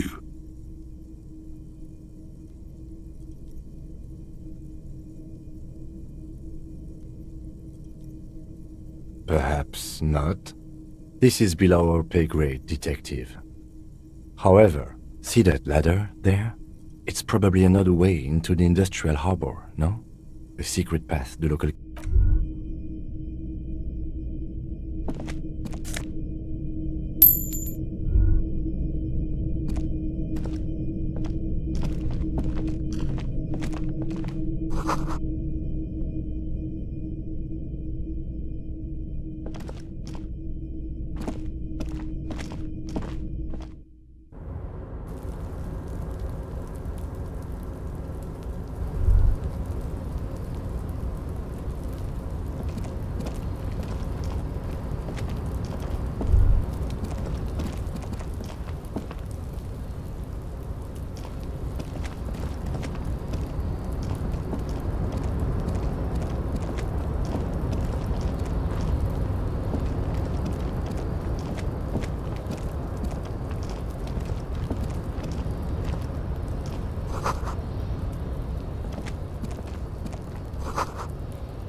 Looks like someone left his tarpaulin cloak hanging on the railing here.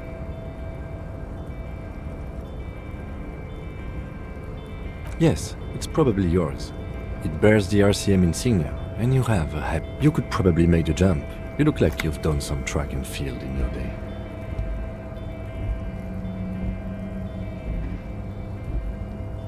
The wind is aggressive up here. The lieutenant looks at the enormous crane towering in the distance over the container yard. The look in his eyes is a mix of the engineer-like interest and the wonder of a 6-year-old seeing a horse for the first time.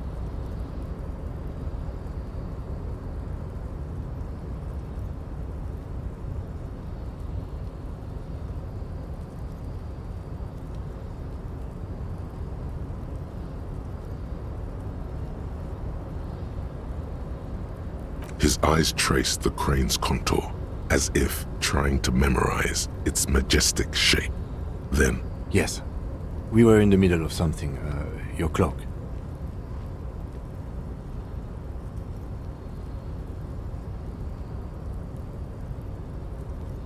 I was under the assumption we could ask the leader of this union, or it could be that we are just exploring.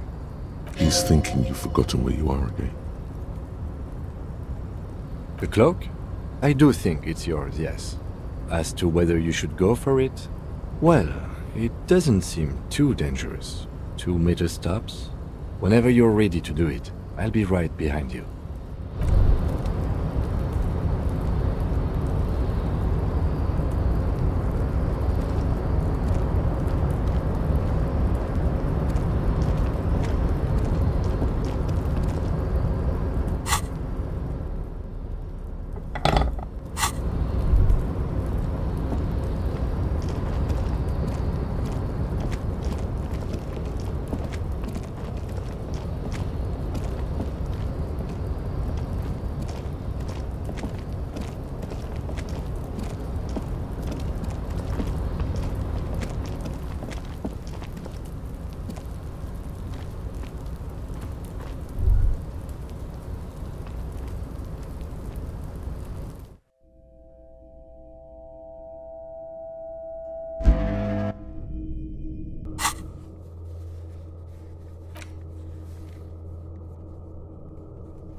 Does Kuno care?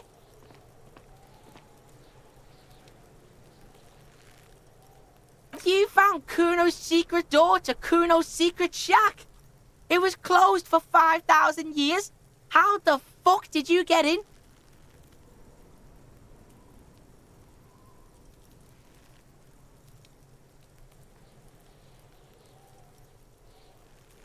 Pig, that's the past. You and Kuno are now. Let's talk about how you opened the secret door fucking at Kuno's kingdom.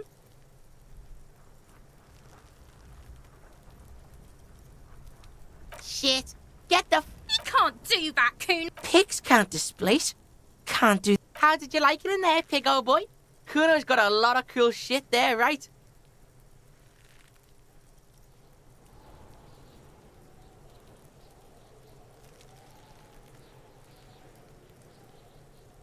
Oh, that? Kuno decapitates pigs. That's just a Kuno demo tape.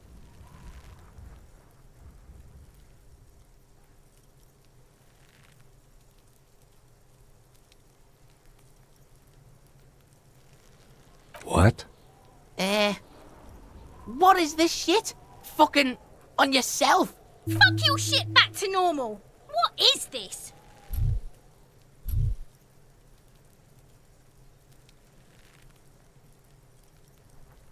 Oh, that? Kuno decapitates pigs. That's just a Kuno demo tape.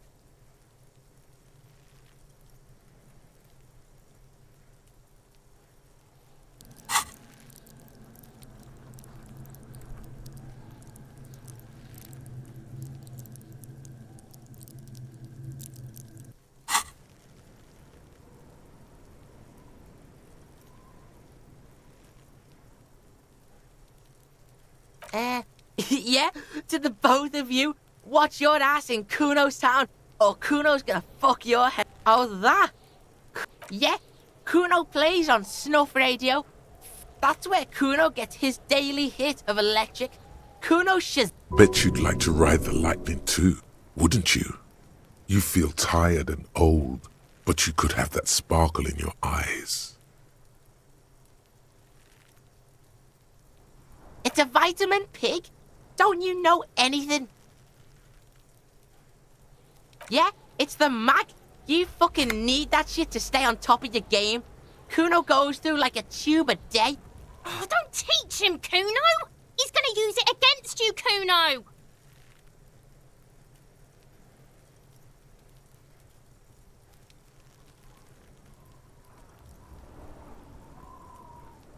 You're not getting this, pig. It completely takes away the hangover. It's like you didn't do anything. Like you stayed home playing with your choo-choo. Fuck you, pig! Don't do mag! You're gonna OD and you're gonna fucking die! Is it? You got pretty fucked. Kuno's surprised you've still got your head after all that. Don't sweat it, drunk pig. He's saying you climbed up there. He probably saw you do it. That explains the calluses on your hands. You scaled the side of the building, entertaining the local kids. Course you fucking can. How do you think Kuno made all the docky boys his gimps? Just gotta fly, pig.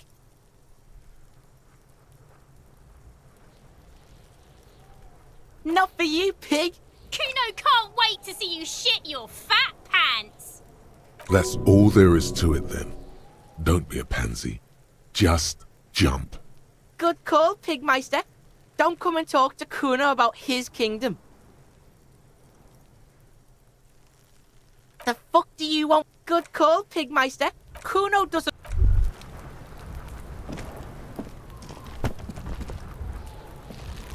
I'll die before I squeal, pig. Stay away from me, pig!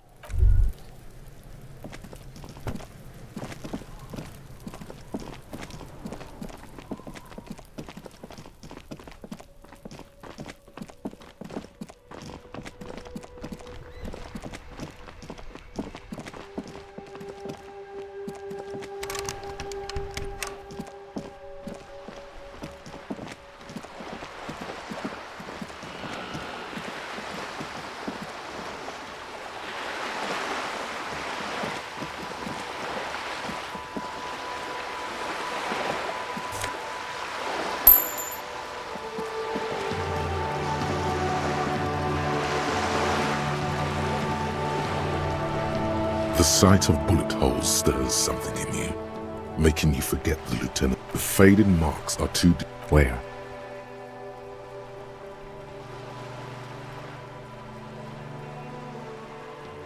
There? Those are old. Yes, the one that happened half a century ago.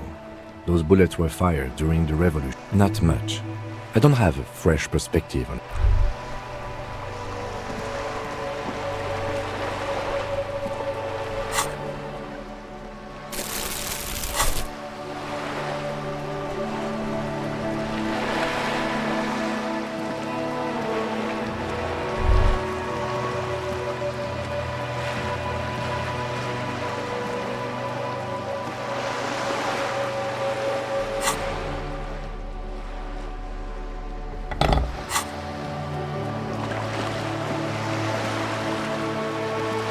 This coin-operated viewer is facing southwest.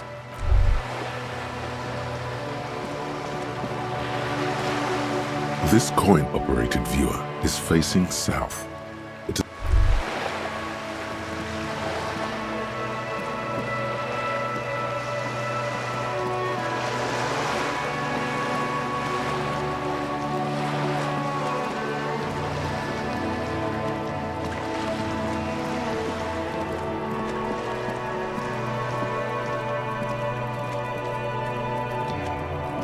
just an ordinary wall, nothing to see here.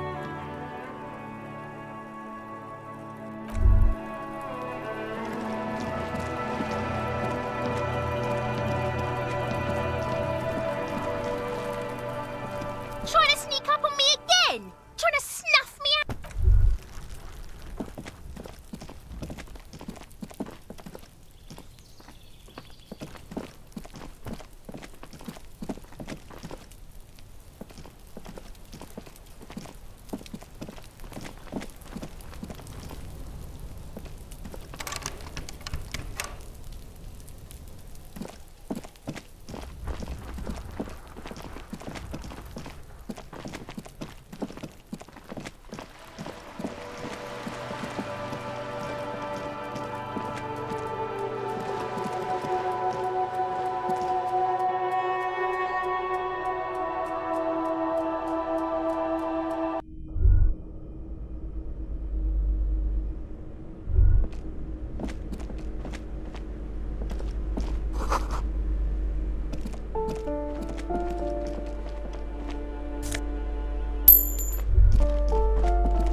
A shift in temperature, the air chills around you.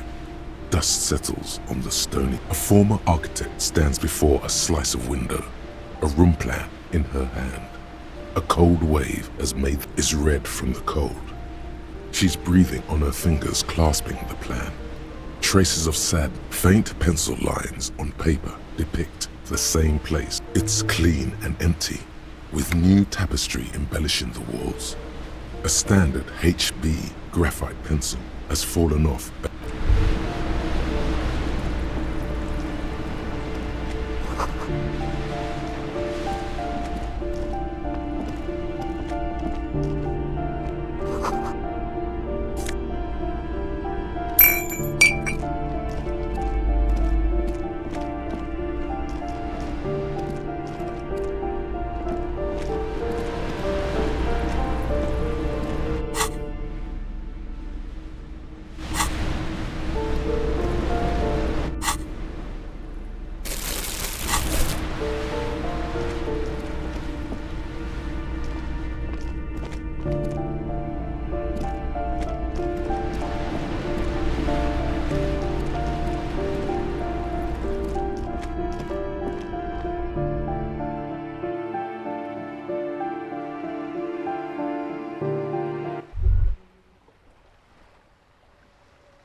The piggies have learned how to saunter up staircases. I didn't think you could do that with hooves. But here you are.